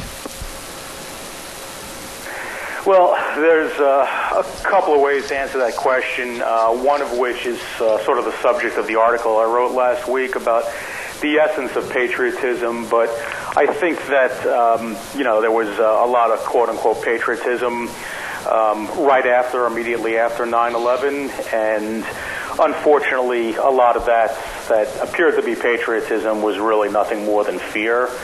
People were afraid, so they sort of aggregated together and took the stance of, a pseudo-pro-American stance because they were afraid. You didn't know when another plane was going to crash. You didn't know when another mall was going to get blown up. You didn't know when another bag of ricin would arrive at your doorstep. So I think a lot of the patriotism that we saw was sort of false patriotism. That being said, it served as a wake-up call for the real patriots out there, and that's what I wanted to discuss was what does it mean to be a real patriot? What is the essence of patriotism? Well, what is patriotism in your opinion? When you wrote this piece called The Essence of Patriotism, I like to get up in the morning and I will not start this program without having the Pledge of Allegiance, and I very much appreciate a good national anthem singer. I love the song by Kate Smith, the old version of God Bless America. Give us some of your feelings about what is patriotism. Well, interestingly, not to change topics, but speaking of God Bless America, we actually just released a new rendition of God Bless America on our new album, and it's a rock rendition of the song, so it's updated like our Star Spangled Banner. And we've included, true to the original, it starts off with what's called a prayer for America. And when Kate Smith did it, she included that, but pretty much every other rendition has not included that. So that alone makes our rendition really special, but the rock and power of the music really takes it to the next level. But when that song was written, it was just before World War I, and it wasn't really made public until the 30s, unfortunately. But it was a time when America was facing all sorts of crises, much like it is now, and it's a little different situation. But to me, what patriotism really means is it's about gratitude more than anything. So if you take a look at the behaviors of people who are patriotic, what do those tend to be? They tend to be selfless behaviors. They tend to be focused on work, honor, integrity, dependability, going out of your way for other people. And all those things at the end of the day amount to gratitude. And then you look at anti-American behaviors, and they tend to be entitlement and harassment and all sorts of ways of basically thumbing your nose at other people. So at the end of the day, you break it down, and basically patriotism is simply a manifestation of gratitude. It's the ability to say thank you, whether it's to the country or to the people who helped build this country or the forces or the organizations. It's just something as simple as saying, hey, thanks. Thanks for giving me these opportunities. Thanks for the sacrifice. Thanks for the the service, and thanks for making my life so much easier than it could have been if it wasn't for your efforts. Amen. Amen. But now let's go back to the stepladder. Let's start taking one step at a time. In order to restore, I think, patriotism in this country, and you may not agree, but I think it's got to start in the school system. It's got to start with a re-implementation of respect for our country, the teaching of civics, the teaching of our flag and what it means. How would you respond to that? Well, I actually would definitely agree with that, and that's one of the reasons I created Madison Rising, was to have a vehicle to do that in a way to reach the youth primarily, but obviously to energize people of all ages, but to reach the youth in a way that makes it cool to be patriotic. I think a lot of people on the right and people who are trying to promote patriotic values of however you want to define that, make the mistake of trying to do it in a purely logical or purely rational or a jarring or lecturing way. And kids don't learn that way, especially in this society where there's, everything on demand, video games, iPhones, attention deficit disorder running rampant. You've got to attract people with something that they want to hear, a message that they want to hear in a form they want to hear. And to me, there's nothing better to do that than great rock music.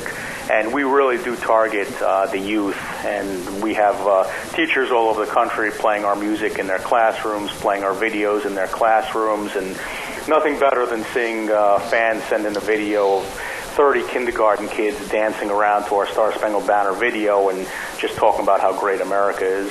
Absolutely.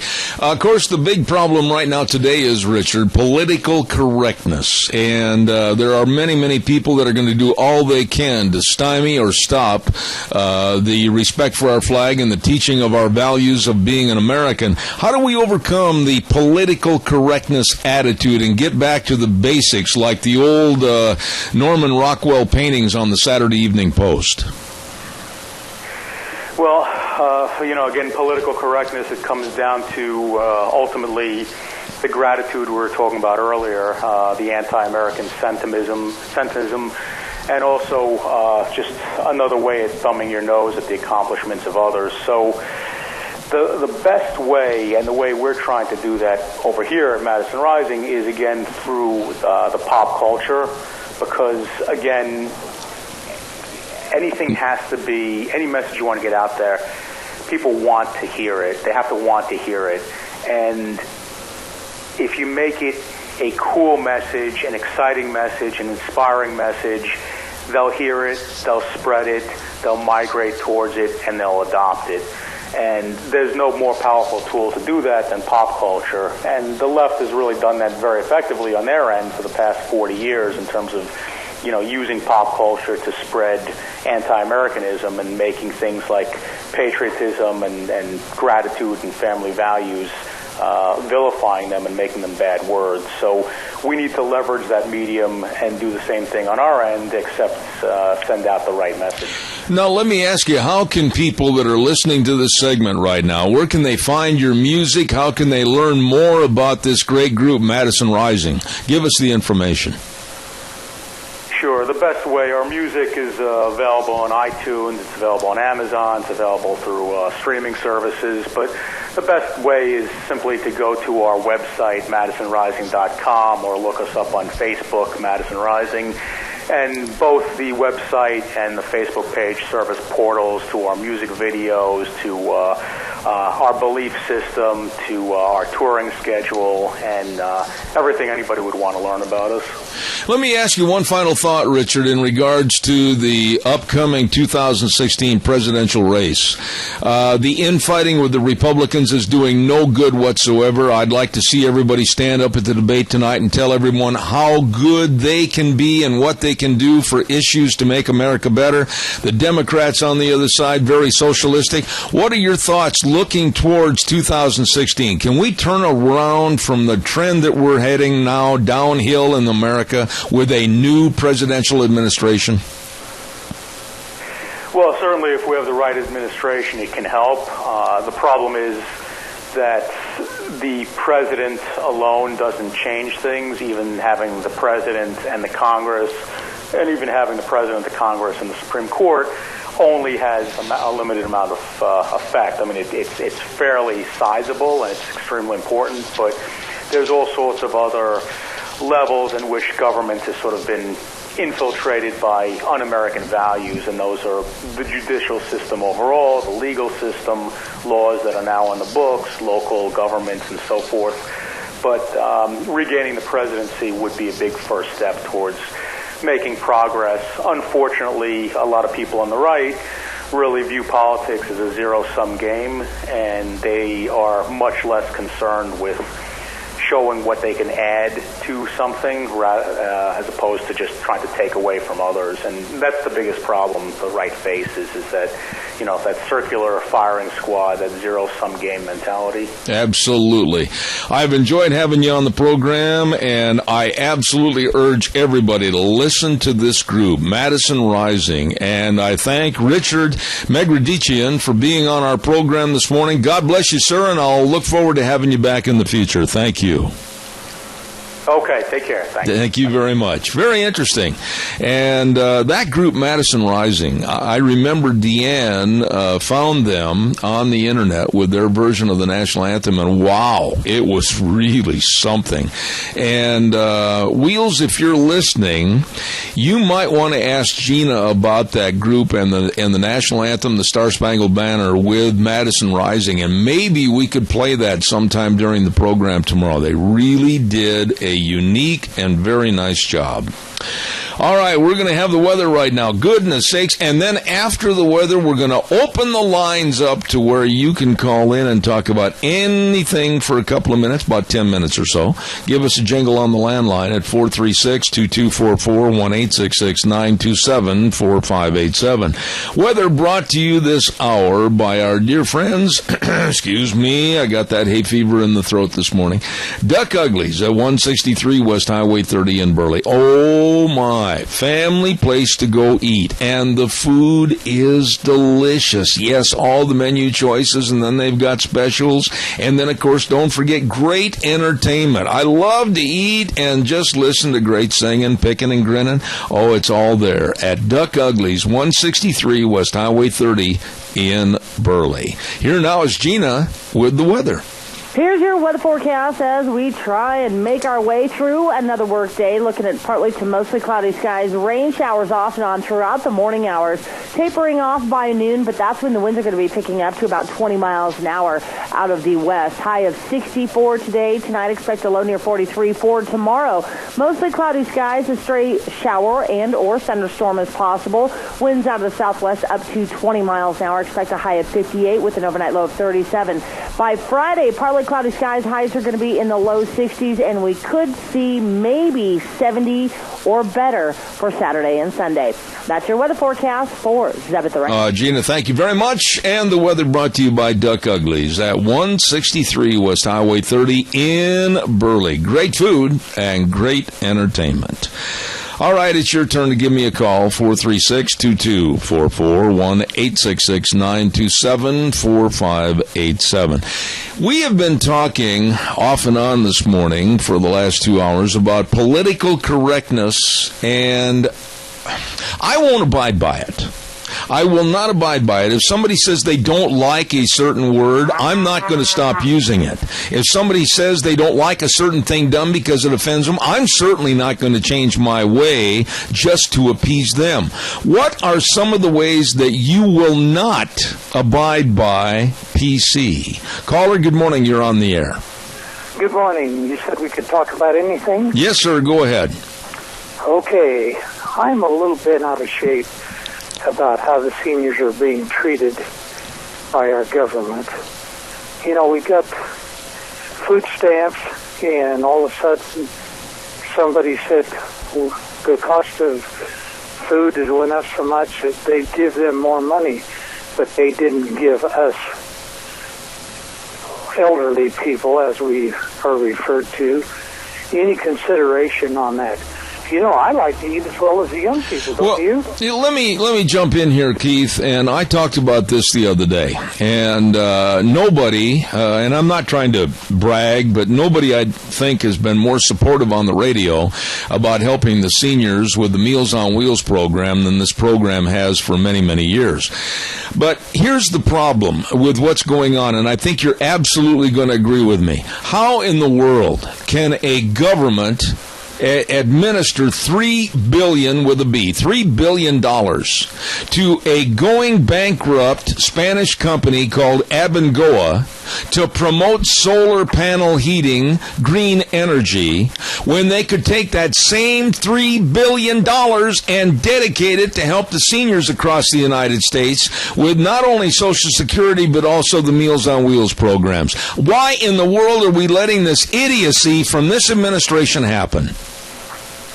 Well, I don't know about that, but anytime I'm coming from Murtaugh to Burley, I go past your house and I think, oh, there's Zeb's place.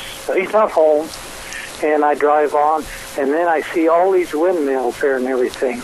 I think they built them as a monument to you. I hope not, because that's one monument I don't appreciate. Well, just a reminder that how wasteful this country is. Absolutely. We think of you every time because I know your distaste for the darn things, and I share that with you. Thank you for your call, and thank you for your concerns. And I totally agree with you, Keith. Thank you so much. Appreciate that. You bet. Bye-bye. Folks, I want to elaborate on that a little bit more. The government and this administration, I mean, for heaven's sakes, $3 billion? There is not a senior citizen center anywhere in the United States that wouldn't just do cartwheels, all of them. Many seniors would jump out of their wheelchairs if all of a sudden that money could be dedicated to help senior citizens, not only with maybe Social Security to make sure that doesn't go belly up, but also maybe help fund some of their centers to make sure that they've got the Meals on Wheels program, etc. But we give $3 billion to a solar panel company, Abengoa from Spain, that now is going to fold their tent and say, oh, doggone it. We tried, we failed, money gone, tough, see you later. This is ludicrous, ridiculous, it's asinine. And the waste in this country is so sinful. And they're not doing anything to help our seniors. We'll talk about helping illegal aliens, one of which just walked through the door right now. We're helping illegal aliens all across the United States and the world come into this country and then provide welfare, food, everything else. Oh, come to America. But we're not helping the seniors that have lived here, that have paid their taxes here, and many died fighting for this country. It's absolutely ridiculous. Calls are welcome, 436-2244, 1-866-927-4587. A homeless person just walked in. He's going to be our guest this next hour, carrying a knapsack over his shoulder and carrying a 5-day-old peanut butter and jelly sandwich. Hello, Kelton. Don't forget I am not going to turn your microphone on. I'm not stupid. Scouts CarQuest, auto and truck parts, 3 locations. Really, when you don't know about vehicles as much as we should, we better leave it to the professionals, and the professionals are at Scouts. Believe me. Every detail matters, parts, sales, and service, and they've got 3 locations. Scouts CarQuest in Rupert at 323 East 8th Street, Highway 25 in Rupert, specializing in repairing of cars and trucks and radiator service. CarQuest of Burley, 518 Overland in Burley. They handle all the paints and the truck parts, etc. And Scouts Sterling Truck Center at exit 211 in Hayburn. Oh boy, the big Freightliner dealership. I'll tell you what, they can help you also right there with all your suspension needs. They know vehicles. Scouts, absolutely since 1949. You stop in and see them today. All right, give me a call. 436-2244, 1-866-927-4587. I'd like to hear what your thoughts are. What will you not do? What are you going to stand up and raise your hackles about political correctness that needs to be stepped on, stopped? I'll ask him. I'll turn his microphone. And this is completely away from the Fish and Game. But, Kelton, political correctness is absolutely taking over our society. And one of the areas that I think you can comment on, because you've had youngsters in sports and you played sports, I absolutely agree with defensive end James Harrison from the Pittsburgh Steelers. Stop with the giving everybody ribbons. Stop with the giving everybody trophies just because they participated. They didn't earn anything. I agree. That's it? Well, I mean, there's not much to say about it because, I mean, everybody wants their kid to feel special, but the problem is you want them to feel special, but make them feel special in ways. They've got to earn those rights. Not everybody's going to be a defensive end for the Pittsburgh Steelers. I played college. I wasn't that good. I was big, but I wasn't that good. Wasn't quick enough. But the thing is I learned that, but you have to, it's just, I mean, that builds the character of America. Right there are key words, builds character. And I'll tell you what, these people that say, well, let's give them all a ribbon. Oh, they're all winners. Let's not keep score. That's a bunch of balderdash, because I'll tell you what, life isn't like that. No, it isn't. And you have been very successful in your chosen occupation with the Idaho Fish and Game. Luck. No, now listen, no, I don't want to be facetious about this because it's very serious. You put forth a diligent effort to succeed in a job that you wanted to make a career. Not, the Fish and Game didn't say, hey, Kelton, come on, we'll pay you every month, all you have to do is just sit. They're not going to do that. No, they didn't. And so, but I think that's really critical. I mean, I've always told my boys, there's only a couple things I need to teach them in life, and one of them is to work.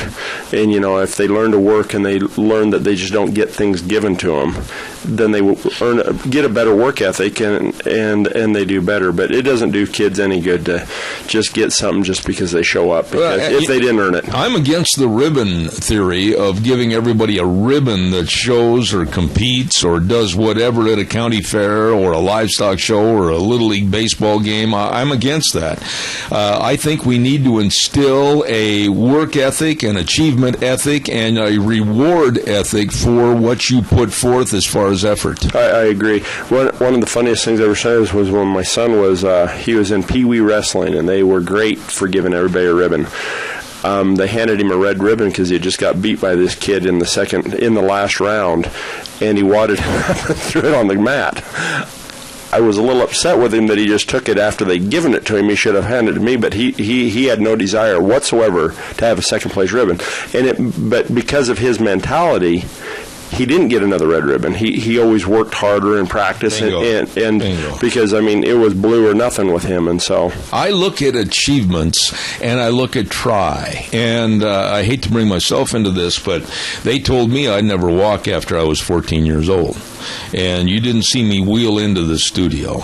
No, I've always been impressed with that because you just didn't give up. And you could have easily. You can't give up. If you want to achieve something, I get so incensed at college professors, and there's many of them out there, like in USC and various California colleges, that are saying, oh, the great American dream is over. Oh, no, you can't work hard for success. I take issue with that because if you want something bad enough and work hard enough for it, you can get it. Well, you see, that's the thing that makes me really upset right now is because I hear all these reports. I've got two kids in college and one that's in high school now, and they say, oh, the American dream isn't going to be had by these children. And I'm sitting here going, what do you mean? I said, they've got more of a chance at an American dream right now than as much as anybody had because they've got work ethic, and if they can get out there and work and try their hardest, they're going to be very successful. Kids nowadays that have that ability to work and desire to try and make themselves better are going to be very successful. Bingo. Because we're getting so many people that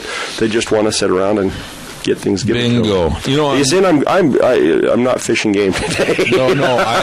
By golly, I appreciate your remarks. Coming up next hour, Kelton Hatch with the Idaho Fish and Game. We're going to take about 6 minutes, and he's got a bad cold, right? I do. Boy, don't pass it over here, please. Typhoid Mary. I came the Grim Reaper right here in your studio. You're going to infect us. Yeah. Oh, good. You couldn't walk. No, you can't. You won't be able to breathe or move or anything. Well, go home. We'll be back in 6 minutes. Don't go away.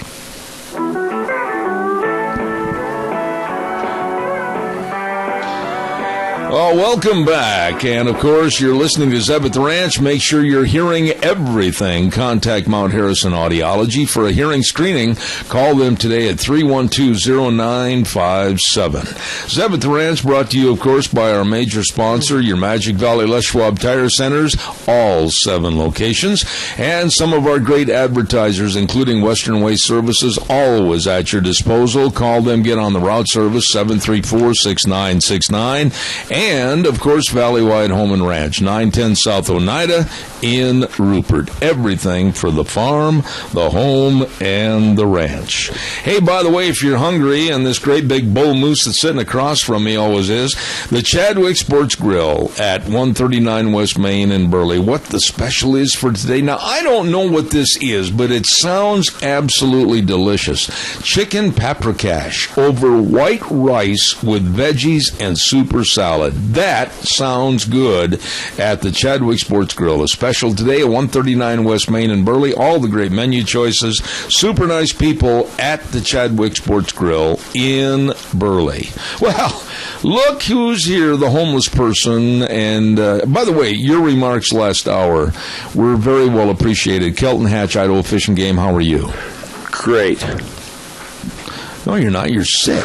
Well, I'm alive. Yeah, I'm not dead. So I mean, anytime you wake up on this side of the dirt, it's good. Well, that's true. If you'd keep your clothes on and not attend that Southern Utah nudist colony meeting, you wouldn't have got that cold. I didn't even know about it. No. Were you there, Zeb?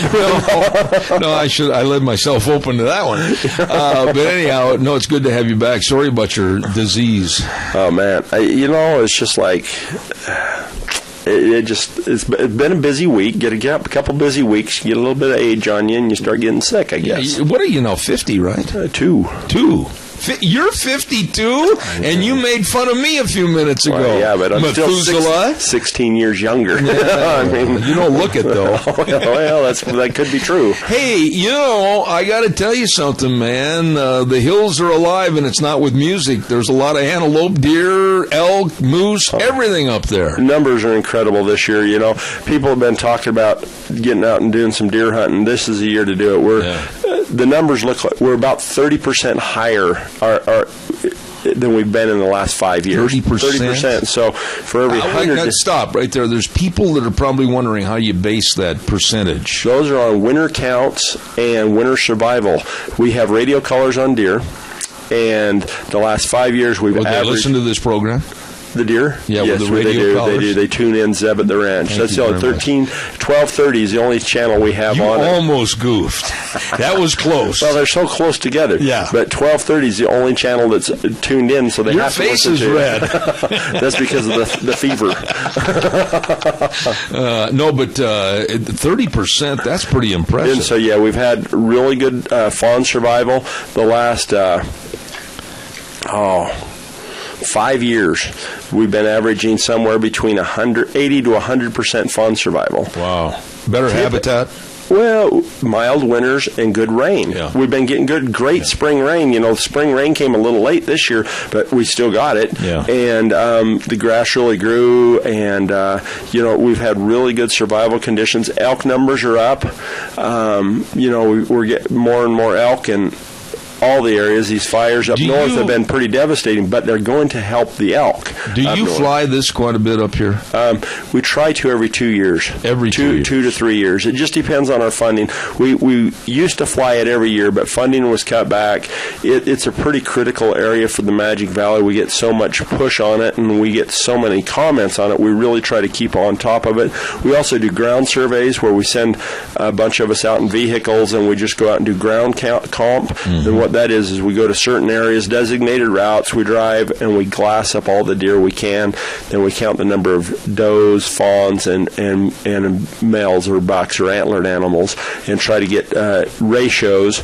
And then we try to do overall herd number counts on these areas too. You know, you and I, and you've always been very open and forthright on this program with information. We were talking during the news break about Unit 54 being a really unique situation to the state of Idaho, more so than any other unit in the state. Why is that? Well, you know, 54, I want to throw 55 in there and 57 and all these controlled units, because one thing, people don't, a lot of us don't really venture out much more than our own backyard to hunt. You know, and I was talking to you a little bit about it. I never, in my entire life, had put in for a controlled deer tag until I moved to the Magic Valley. And I'd killed deer every year. I grew up in eastern Idaho, and every unit over there, except 2 now, that have just recently become controlled, were general units. That means you just buy a tag and you go hunt them. Everything over there, when I grew up, I always put in for trophy species, or sometimes maybe I might throw in for an elk, because we have 2 or 3 controlled elk units over there. But a lot of people don't understand that if you go to eastern Idaho, you go up to up by Idaho Falls and up in that area, you go up into the Panhandle, you go to a lot of these other areas, everything's general. We have general cow hunts for cow elk. We have general bull hunts for rifle in a lot of those areas over there. We have general deer tags. So what's happened since I moved to the Magic Valley is we've had these controlled hunts in place for about 20 years, and the reason they became controlled hunts is because the ease of access to the area, and people wanted to see better numbers in it. When I first moved here 13 years ago, you could put in for Unit 55 or 54, and it was between 1-to-1 or 1 and 2 drawing odds. Yeah, that's right. Just about every year a person could draw that tag. Right. Now, because it has media and people have gotten the word out, and you've been seeing good deer come out of those areas, we're 1-to-7 drawing odds for 54. That means 7 people put in for each buck tag we have up there, and we have the same thing going over in 55. We've gone to about 1 and 6 over there. So we really hurt ourselves by having a controlled hunt. Well, we have in some ways, because it's made it harder for everybody in the Magic Valley that wants to hunt here close. It's harder for them to draw a tag, because when I start looking at the books and stuff like that to see where people are drawing these tags from, we get a lot of people from eastern Idaho, Boise, western Idaho. I talked to 2 or 3 people this year from Coeur d'Alene that drew deer tags in 54. They heard it was a great place to hunt deer, and so that makes us displace more of our hunters here because they can't draw those tags. Will it ever happen in the future, and I'm just asking because I don't know, but will it ever happen in the future that they may give preference to the locals first? Boy, I don't see that ever happen, because it's all public ground, and I mean, it's we've actually had, I think that'd be a lawsuit waiting to happen. Arizona versus Montoya a few years ago was non-resident tags. Arizona decided to drop having any of the tags go to non-residents because they were so coveted by the residents. Well, the Outfitters and Guides Association and non-resident hunters sued them, and they get they're even split on the number of tags. I see. They go to non-residents now in Arizona. Idaho set a 10%, so we've never been sued by Outfitters and Guides or by other hunting organizations, because we do give a percentage of our tags to non-residents, 10% of them. But the thing is people got to realize, it's in Idaho. However, it's still public ground that belongs to even people in New York City or L.A. I mean, they've got as much, when you look at it on paper, they've got as much. So you can't show a preference. You can't. And that's going to be the issue with any of those hunts. And so that's what makes it really tough. I mean, I get a lot of, and I feel for people, all the time, but we've really been our worst enemies on this, because we've made really, really good controlled hunts down here. We have a 65% harvest success where in these units, whereas in a general unit, you're usually setting somewhere between 20 and 25% harvest success. You also are setting on close to a 60% 4-point or better buck that you're killing down here. Right. In a general unit, you're closer to 20 to 30% 4-point buck. And so it is a better hunt, but because it's such a good hunt, everybody across the country is putting in for it, or the state, and now we're having to go, and I mean, it's people like yourself that you didn't even realize that we had all these general units in a lot of other places, and a lot of people don't. And so, it's really a two-edged sword. This is not a component that everybody in the state of Idaho faces. It's just really the Magic Valley. The controlled hunts, they do have controlled hunts over like in Idaho Falls, but they're late season rut hunts. It's like the December. You can go up and they'll have 10 tags for December 10th through the 30th in this unit, or they'll have 5 tags in this unit. Over here, ours is for the general season. Then there's only 2 hunts like that over in eastern Idaho. And so basically the rest of the state, excluding 54, 55, and maybe 57, is kind of like Wisconsin. Everybody can go buy a deer tag. Everybody can go buy a deer tag and they go hunt anywhere they want. And all they do is they say, I'm just going to throw in for 54 because if I draw, I know I can drive over there, drive down the road, and shoot a nice buck. Yeah. And so I want to talk to you a little bit about what we were visiting about off the air. I mean, the moose, there's nothing more majestic for me, and I love to hunt, but I also like to see wildlife. Does that make sense? I mean, I just like to go see them. Most of our sportsmen are avid wildlife watchers. Yeah, and we were up in the hills the other day, my wife and I and another couple, and all of a sudden on a hillside, there comes a great big mama moose with her calf. And I know as a sportsman and as somebody that really enjoys the camping and the hunting and the fishing, I enjoyed for the 15 minutes that we sat there and watched that mama moose. I mean, that tells you a lot about the change, if you will, about wildlife in the South Hills. Oh, it is. Did you run up and grab that calf? No. Come on, Zeb. No.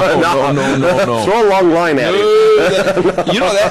It was so picturesque watching that big mama moose just kind of lumber along the side of the hill, and she just kind of reached down and got some blades of grass and slobbering all over, and the baby following behind. Sometimes you got about maybe 30, 40 feet behind, and she'd turn to look at him, and big old clumsy paddle foot would run up there and everything. It was fun to watch. Oh, it is. That's the funny thing. You look at those and they look like they're lumbering. Wait until one comes after you. Oh, they can move. I know that firsthand. They're quick. And so, it's really cool. We've actually had just an incredible moose season down there this year. You've had some big ones taken out of there. 2 lunkers. One could possibly be a new state, if not world record for archery. You're kidding. For archery? For archery. The one was taken with archery. We had, what's going on down there? We put a general... When you say down there, you're referring to 54. 54, right. Down south here. Right. We're in the middle of 54 because it goes from Highway 30 back, and so we're in 54. But we put in a single moose tag down there this year. The reason the commissioners kind of voted on it that way is because we were afraid that we would get more harvest on there because we have what we call super tags, give out a couple of moose super tags. Well, our suspicions were correct, and both super tag hunters went down there and killed just thumper moose. So we've had 3 nice bulls that were over 48 inches each of them harvested down in the South Hills this year. It's not going to have much of an impact on the herd. We don't know exactly. I mean, I'm just surmising. I know that we have more than 100 down there, but the problem is we don't have a really good number on it. We know how many. I mean, one day I was down there driving around and I saw 6 bulls. And this is just driving around. Really? Yeah, in your pickup? In my pickup. I ran up Dry Creek and I ate up some country, but I was out patrolling and talking to folks, and I know they were all different bulls. Saw them all the way from Wagon Wheel Springs clear over to Dry Creek. And so anytime you can drive around in one day and see that many from a road, you got a pretty healthy population.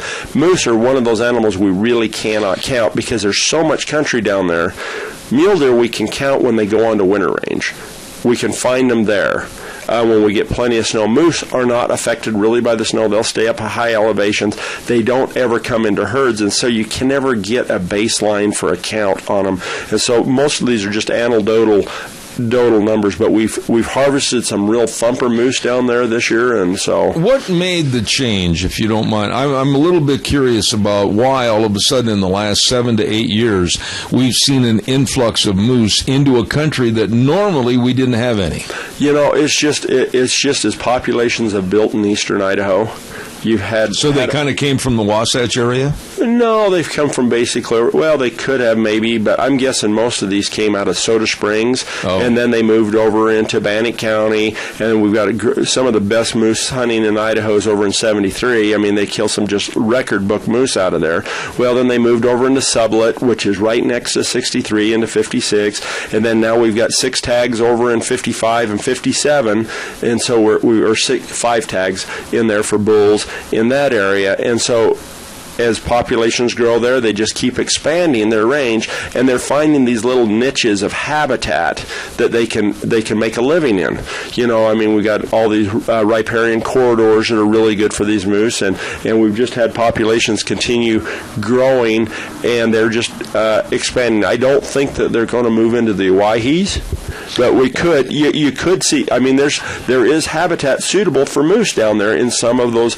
You know, you get down into Battle Creek or some of those areas. Yeah, down on the Owyhee River, there's plenty of green, and there's water year round, and they could forge a living out of that. It's just not traditionally where they've been. You get back in there by Trout Creek and other areas in Unit 54, and I'll tell you what, that seems like it would be really conducive, good moose country. It is. I mean, they get down there in Trout Creek itself, lots of willows, there's good grass, there's some meadows down there in the bottom. Absolutely. You know, it doesn't have the timber cover, but they're very... they're not afraid to go out and put a little work in for a living, and so I mean those moose can get out in that country and carve out a pretty good living for themselves. Are they, of all the wildlife up there, of the big game species like of course your elk, deer, are the moose the most aggressive of that society? Oh yeah, by far. I mean, you know, if you run into, I always keep an eye on moose when I'm up there. I don't like to get close to the bulls during rut, and I don't like to be near the cows ever, because cows are just really... They remind me of those Mexican fighting bulls. You know, you just don't know what's going to trigger them. And and we had a few Brahmas. My neighbors did when I was a kid, and you always just kept an eyeball on them because you just didn't know what was going to trigger them. And that's the way these moose are. In the habitat up there, like in 54, if you're up there on a four-wheeler or whatever, are they the kind of an animal that is super pro-aggressive and will come after you? Or are they could. I'm not saying they will, but there's always that possibility. Those cow moose can feel threatened, especially if they've got a young calf. Yeah. In the case of what we saw. And you just don't know. Typically, they're not unless you get really close. But I had a friend. It was weird. It was in late fall where we're guiding over in Wyoming when I was younger, and he disappeared. We couldn't find him. Well, we finally... I knew where he was. He was doing a drive for some hunters, and I knew the area that he was supposed to be 200-300 yards below me going through these Quakies. Well, we finally found him in the top of a Quakey with a cow moose with a calf sitting there. She had treated him. Oh, my. And she just had taken a disliking to him. He hadn't noticed her. She saw him.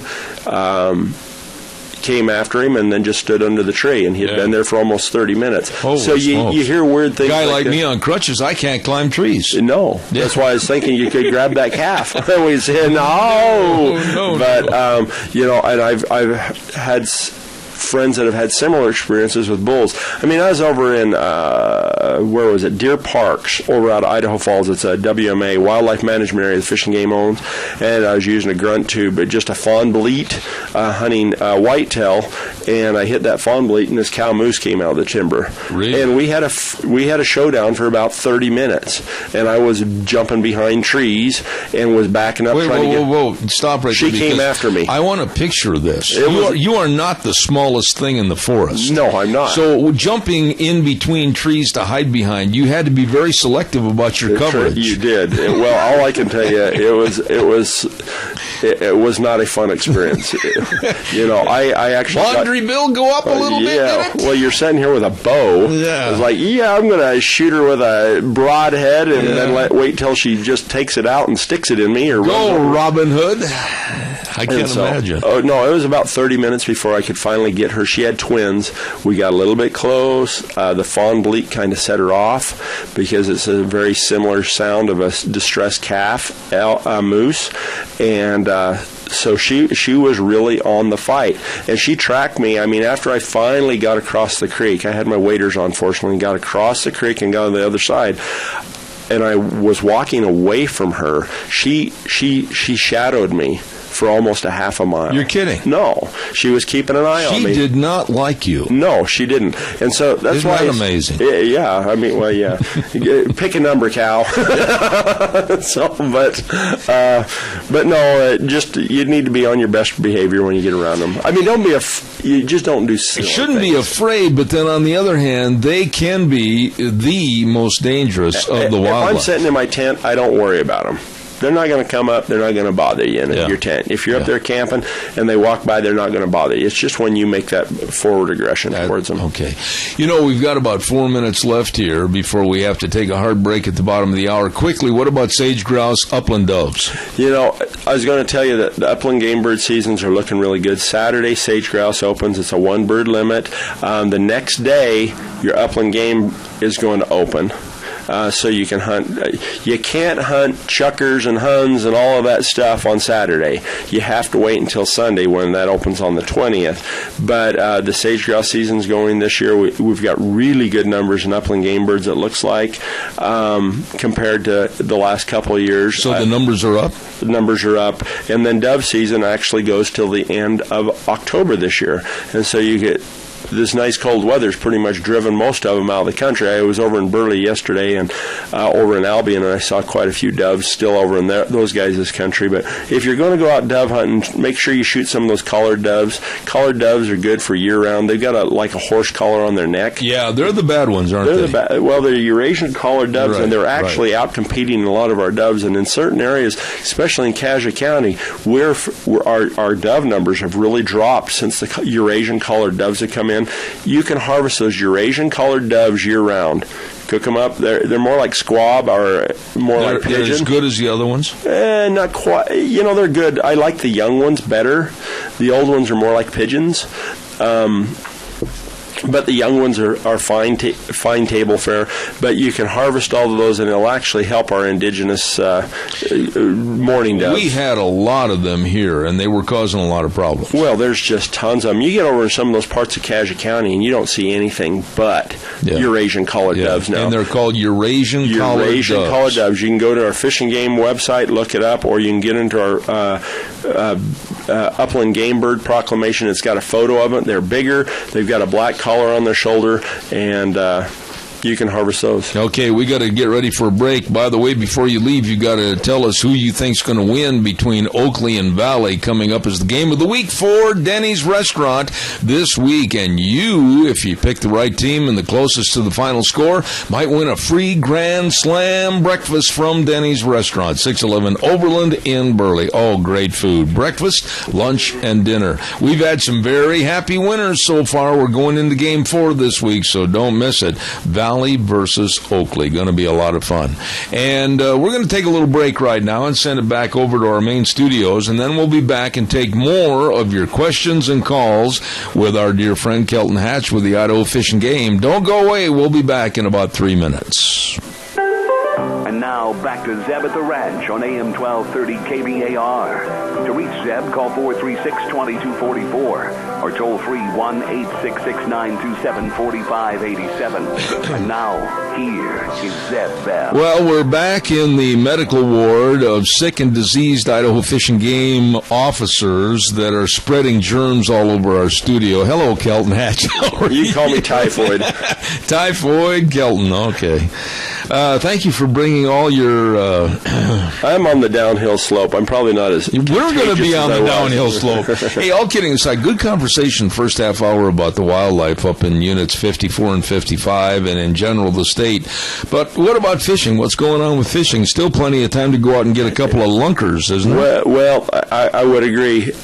My fishing buddies... by the way, Doug McGargle, if you're listening, another year has gone by. I think he's, I don't know about that. Is that called shining me on? I think so. Yeah, I think so too. I think so. But he, right now is, for true anglers, I mean, the true anglers, I guess, is the ones that don't hunt. I always say there's true hunters that fish when there's nothing to hunt. and then there's true anglers that angle when everybody's hunting. Where did the term angling come from? Angleworms, I think. I don't come know. on, seriously. I have no idea. You're a fish and game officer. Yeah, but I'm and not a trivia person. It says as part of the criteria, you must know everything about different terminology. Yeah, well, that's one I don't. Angling. Yeah. To work an angle.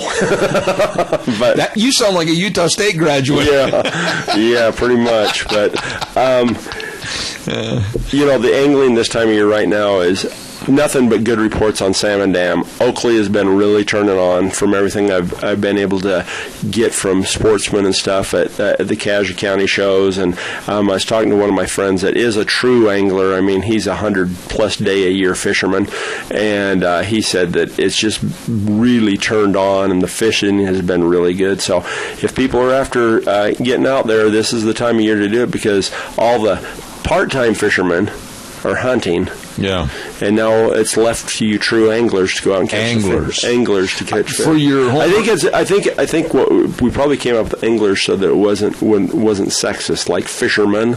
I don't mind. We're not politically correct. I know. But now part of your homework assignment for next month in October is to look up the term angling. I'll look it up right now. Okay. Angling. All right. We got a program. I know. You can keep talking. Yeah, but you can't. I can multitask. Yes. Not well, though. Not well. Hey, what's this How do you spell angling? L-I-N-E. What's this project at Hagerman? What's going on down at Hagerman is we're in the final phase of purging all those ponds. Purging? That's my big word for the Purging and angling. Yep. It doesn't say angler. It just says a person who fishes with a rod and a line. Is an angler. I see. And so it doesn't really give us much on what an angler is. Thank you. I'll tell you what I'm going to do. Kelton Hatch will give a brand... No, I won't give you nothing. Zeb gave away a breakfast not too long ago, and the guy called up, tried to get it. He wanted me to drive to, Tucson or something. It was like, yeah. You mean to tell me the fishing game to help further relations with They don't even pay for me for breakfast. Yeah, but look at you. I just eat like an orange. Yeah, and I can walk without crutches, too. Anyway, tell us about what's going on at Hagerman. Hagerman, we are in the process of rotanoning. Who? There's your big word right there, rotanone. How do you spell that? I don't know. It's just, I know how. Rotanone? Rotanone. It's a deoxygenation. You're having trouble now. You're right. I am. I'm so plugged up. It removes oxygen from the water. Rotanone. Rotanone. It's rotanone. Rotanone is the chemical. We come in and we drain the pond down as low as we can. We try to remove all the game fish, and then we go in and we dispatch the carp. And the suckers. Are they a problem down there? They are. They've come in from the snake. They've really backfilled all those ponds. The thing is we had so many in. We've got 4 Riley ponds back there. They were so full of carp that we couldn't raise other fish back in there, because carp are kind of like the hogs. They're like pigs almost. They root around, and so they get into these systems and they root around in the mud and the crud, and it makes the water quality so poor that other fish can't live in it. Really? And so you're rotanone them. So you're rotanone them. You go in there and you dispatch them with this rotanone. And it's a chemical. It's a chemical. But it won't hurt the water permanently. Well, because it's the solution to pollution's dilution, and so you dilute it after it gets into the system. What happens if a human being drank that? Or nothing. Fell in? Nothing. Oh. We wear rubber gloves and stuff like that, but you wouldn't read an obituary that said he was rotanone. He was not rotanone unless we took the tube and stuck it down your throat, because you keep breaking in on my conversation while I'm trying to explain stuff. He was rotanone by drenching. They thought he was sick. Yeah, right. And so but we go in there and we'll spray this chemical on, then the fish will die. and then we will go back in 20 days and refill the pond, and then we will restock it with our trout and our bass and our bluegill. Nice. Right now, the bass and the bluegill are going dynamite in the other ponds, but this is the last pond. We're doing the Big Riley Pond, where we had done all the work on it last year, and we're going to really have a great fishery down there. Scott Stanton and Doug have done great things, and so if you're after bluegill, it's a great place to go. Well, one would ask an obvious question. How'd the carp get in there in the first place? They came upstream through the Snake, and now we've got screens set in place so that won't happen. Again. No more rotonoting. Hopefully not. Okay. Because it's very time-consuming, and it really displaces a lot of anglers because we have such high angling numbers down there. It's getting close to the end of the season, which will be closing here before long anyway. But people come from all over, don't they? Oh, to man, go to Hagerman. Boise. Yeah. I mean, it's just amazing. Utah, people come from just vast miles to go down there and fish. Yeah. Hold on just a minute. Don't forget Ramsey Heating and Electric offering rebates on qualified Lennox home comfort systems, whether it's a gas furnace, air conditioner, a heat pump. You and your family will enjoy the comfort. Absolutely. You call them today or stop in at 2600 Overland Avenue in Burley. 678-0459. Ramsey Heating and Electric and Lennox, providing warm winters and cool summers. Also, don't forget our friends. Hey, here's somebody you know, Ryan Horsley over at Red's Trading Post. I do. Absolutely a good old boy, along with his staff. Let me tell you, they've got a staff of people that can answer any and all questions about firearms, and they got a great selection of brand new firearms from Browning, Beretta, Weatherby, Ruger, Benelli, Smith & Wesson, Winchester, all the ammo, all the accessories. They have been in Old Town, historic Old Town, Twin Falls, since 1936. Stop in, great customer service, they care. Red's Trading Post, 203 5th Avenue South in Twin Falls. You stop in and see them today. So good fishing down in Hagerman is coming up after you've completed your rotonoing. After we complete this last pond, everything will be just hunky-dory. I mean, the fishing's really gotten good this year in all the other ponds because this has been a project that Doug's been working on for 5 years. Wow. Too bad he can't take me fishing. He's busy working. I see. And so, and then he's got two cute little girls that he's always spending time with, and he doesn't want to scare them with you. I told him, I says he's like grandpa kind of guy. Who's going to do the fishing game report next month? I don't know. Hey, when you talk about hunting, you better be prepared before you go to the hills, hadn't you? You do, and I'm glad you brought that up because I've been thinking about this. This is one of the issues that we run into every year. We have folks have heart attacks up there. We have dogs. I know folks that have had heart attacks down here too. Well, I know, but you know, when you're up there pushing it, hiking hard, it's just, I guess it's just the ones that I don't feel as sorry. This is terrible to say, Zeb. I don't feel as sorry for folks as I do for their animals.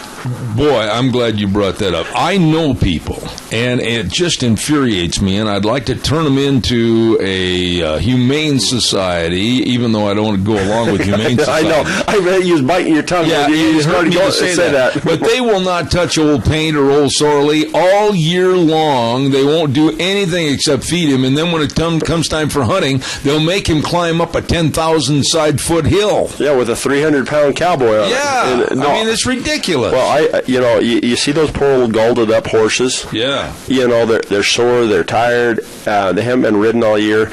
Get out. But the other thing that really drives me nuts is dogs. When you see people down there hunting with their dogs, bird dogs, pads are slipped, dogs are stiff and sore, can't hardly walk. I mean, I took my dogs out last week, and my son, we run our dogs every day. I get out and exercise my dogs. They run.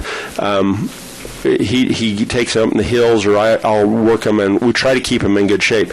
I went up and hunted for about 3 hours, 4 hours up for roughies, and my one old female, I actually felt bad for her. I put her up early because she was even getting stiff, and so my push is right here is just be prepared when you're going up there. Get yourself into shape. Get your animals into shape.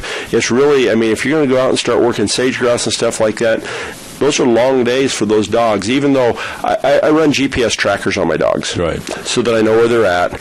My dogs in a given day will run about 23 to 32 miles. Oh, I'll bet they will.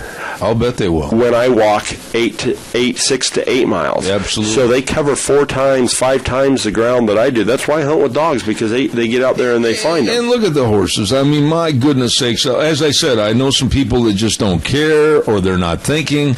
They might weigh maybe 250 to 300 pounds themselves, and then you've got all the gear, you got the saddles, you got the saddlebags, you got the rifle and everything, and they climb on top of those poor horses and they ride them for 10, 15 miles up and down hills. They're not used to that. They're just like anything else. They are. Take some time, at least 2 to 3 weeks before hunting season, and you're going to have to make it almost a daily ritual to get those muscles, tendons, everything in shape. You bet. Get them legged up. And Yep. I mean, and the same should go for yourself. All I know is it makes it a much better hunting season if I go into season at my hunting weight than get to my hunting weight halfway through season. Okay, wait a minute, though. What is your quote-unquote hunting weight as opposed to being the Goodyear blimp motor or I like to be around 235. 235 is your hunting weight? Well, I had a rough year this year. I had that shoulder surgery. Yeah, but and what's that gained got to do with 40 eating like a pig? pounds. Well, 40? You got up to 275? 280. A little bit more than 40. No wonder that chair was creaking. It was, and so I've been working hard. 280 pounds? I'm back to 230, so I'm pretty. Do you realize the Rams are looking for you to play defensive end? Yeah, they need somebody that's got quicker feet than me. Oh, my goodness. When I get around that pounds, I don't move that quick. But no, I really push it all summer long to try to get into shape because I hate going out. I mean, we went up last week and my buddy was able to harvest a mountain goat, but we was in 7 miles backpacks, and then I ended up helping him pack it out. We was running about 120-pound backpacks, bringing the camp and the goat out, and so it's no fun. It's just no fun if you're not in shape. Wives, get your husbands into shape unless you don't want them to come back because there's a higher likelihood of them having a heart attack if they're not in shape. Well, now let's talk a little bit about getting in shape. I think there are certain sports clubs, athletic clubs that kind of cater to hunters to get back in shape, aren't there? There are, but one of the best ways if you're hunting with a horse, walk your horse. Just lead your horse with the saddle and stuff up the hills. Yeah. Get yourself into Absolutely. shape. If you're working your dogs, go run your dogs and walk up the hill with them, or walk down a road. I mean, you can go to sports clubs and you can do that other type stuff, but I'm not a real big sports club kind of person, but you just have to get more active and get out and do that. But then the other thing, along with that preparation, is don't expect to go knock on a farmer's door at 6 a.m. and expect to get permission to hunt. Do it a long time before. Right now, I mean, if I'm looking for places to hunt pheasants in October, I've already been talking to folks. Absolutely. Right now, I'm trying to get to know people. I'm trying to find places where birds might be. I don't want to come on them at the last minute and just knock on their door and say, hey, I really want to go hunt. Well, it's kind of like planning a vacation. It is. It's just, I mean, I can completely understand the spur-of-the-moment type deals, but it's just not that you just don't get as much success. And so you need to get out. You need to meet some of the landowners. I'm actually next week I'm talking to the Magic Valley Cattle Association. Really? And part of their things is what they need to do or how they can prepare for hunting season. And so, I'm going to go over and talk to them. One of the things that is not covered, I'm going to get into in just a minute with you, and you haven't mentioned it on your list, and I want to ask you about it. We're going to do a weather forecast real quick, okay? Okay. He's got a frown on his face. It looks a little rainy. And never mind, Kelton. I'll get the pros that do it. Hey, don't forget Scarrows Meats, 331 North Road, Jerome, 324-7657. They are changing the way we eat, one delicious bite at a time. They guarantee everything they sell, and the delicious ribeye steaks, New York strips, ground beef, boneless pork chops, brats. Oh, I love the brats. You will, too. Stop over or give them a call at 324-7657. Scarrows Meats in Jerome. And right now, here's Gina with the weather. Here's your weather forecast as we try and make our way through another work day, looking at partly to mostly cloudy skies, rain showers off and on throughout the morning hours, tapering off by noon, but that's when the winds are going to be picking up to about 20 miles an hour out of the west. High of 64 today. Tonight, expect a low near 43 for tomorrow. Mostly cloudy skies, a stray shower and or thunderstorm is possible. Winds out of the southwest up to 20 miles an hour. Expect a high of 58 with an overnight low of 37. By Friday, partly partly cloudy skies. Highs are going to be in the low 60s, and we could see maybe 70 or better for Saturday and Sunday. That's your weather forecast for Zeb at the Ranch. All right, Gina, thank you very much. Brought to you by Scarrows Meats. 331 North Road, Jerome, 324-7657. They are changing the way we eat, one delicious bite at a time. Here's something I was thinking about when you were talking about being prepared to go hunting and everything. One of the things I think is overlooked is in case you don't make it out because of maybe a storm or whatever, you'd better be prepared, maybe have a little survival kit or knowledge of survival in case you can't make it back for a day or two. You bet. Sometimes I've had people kind of laugh when I always take matches, some type of shelter, it's just one, maybe a survival blanket or something like that, just in a pocket. Absolutely. A couple extra candy bars. Even if I'm up here in the South Hills just bird hunting. I mean, I've been injured. I cracked ribs when I was up bear hunting. I'd fallen and broke 3 ribs. I ended up spending the night on the hill. But fortunately, I had my little survival blanket. I was able to make a little shelter, made me a fire, and I was able to hike out the next day. But, you just don't know what's going to happen, and so it's really, really smart to be prepared. There's so many safety things right now. I don't like hiking with my phone and stuff like that, but one nice thing about it nowadays, I mean, you do have the option. A lot of times you can't get cell coverage, but you can text. Yeah. You can text off of it, and the text will go through. I've got 2 buddies that I go with. They carry spot systems. It's just they can send a message out saying, okay. That's all it is, and it goes to 3 or 4 designated people. Like when we was up goat hunting, we was way back up in the wilderness area up in there, and it was nice to be able to send that text out to our spouses so that they knew that we were still alive. Well, the other thing is, too, and it's so simple, is tell somebody where you're going. Well, it is, and then stick to it. That's the hard part for me sometimes. My wife wasn't used to being married to a hunter when we first got married. On second thought, though, you better rephrase that. I don't think your wife has ever got accustomed to being married to you. That's true. That's true. But, her rule for us is if I'm not back by by noon the next day, there's a problem. Yeah, there's a because there's so many times that I'll be out hunting and we'll get something down, and you may work through the night, may sleep with it, but I will make sure that I'm going to hike out somewhere to get a hold of her by noon the next day. Yeah.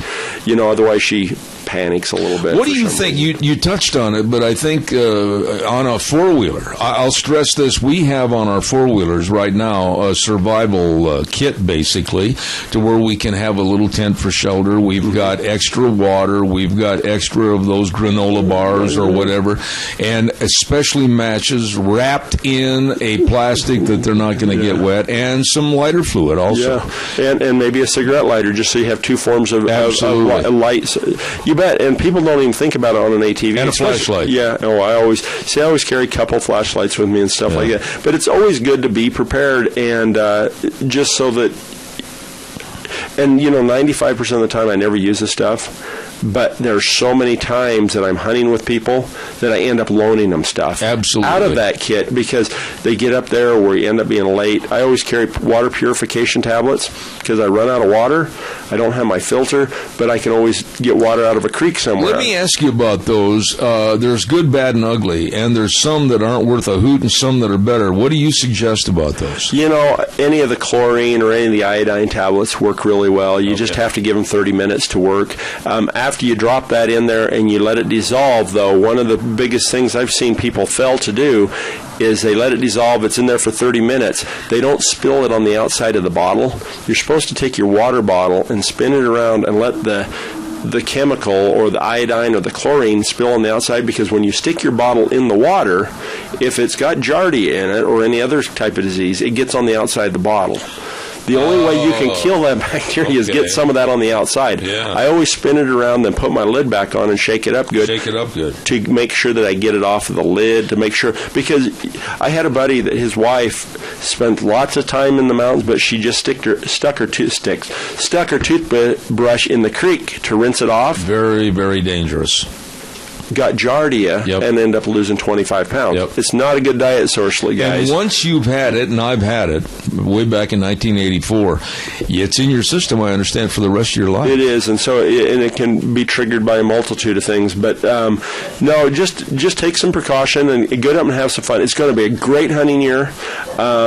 We just want folks to get out and have fun, have some respect for the other hunters.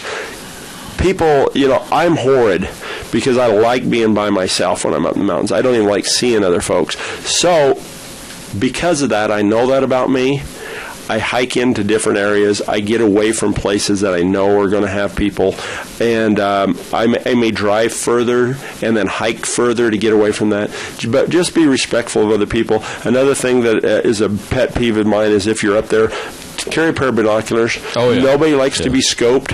I mean, we're sitting here looking for deer and we're using the rifle scope. People don't like to be put in the crosshairs. They should. Even if your gun isn't loaded, that's right. It's very uncomforting. It's very disconcerting when you got a high-powered rifle pointed at you. Even if you just don't know it's empty or anything, So carry binoculars with you to glass with, and just get out and have a successful year. Appreciate it. We'll have more to wrap things up today with Kelton Hatch, Idaho Fishing Game. Good program today, and I think we infatuated everybody. They were listening. Well, yeah, I feel kind of bad. I'm wondering if they're listening. Nobody called. No, they were listening. Somebody call Kelton and tell him his fears are not necessary, please.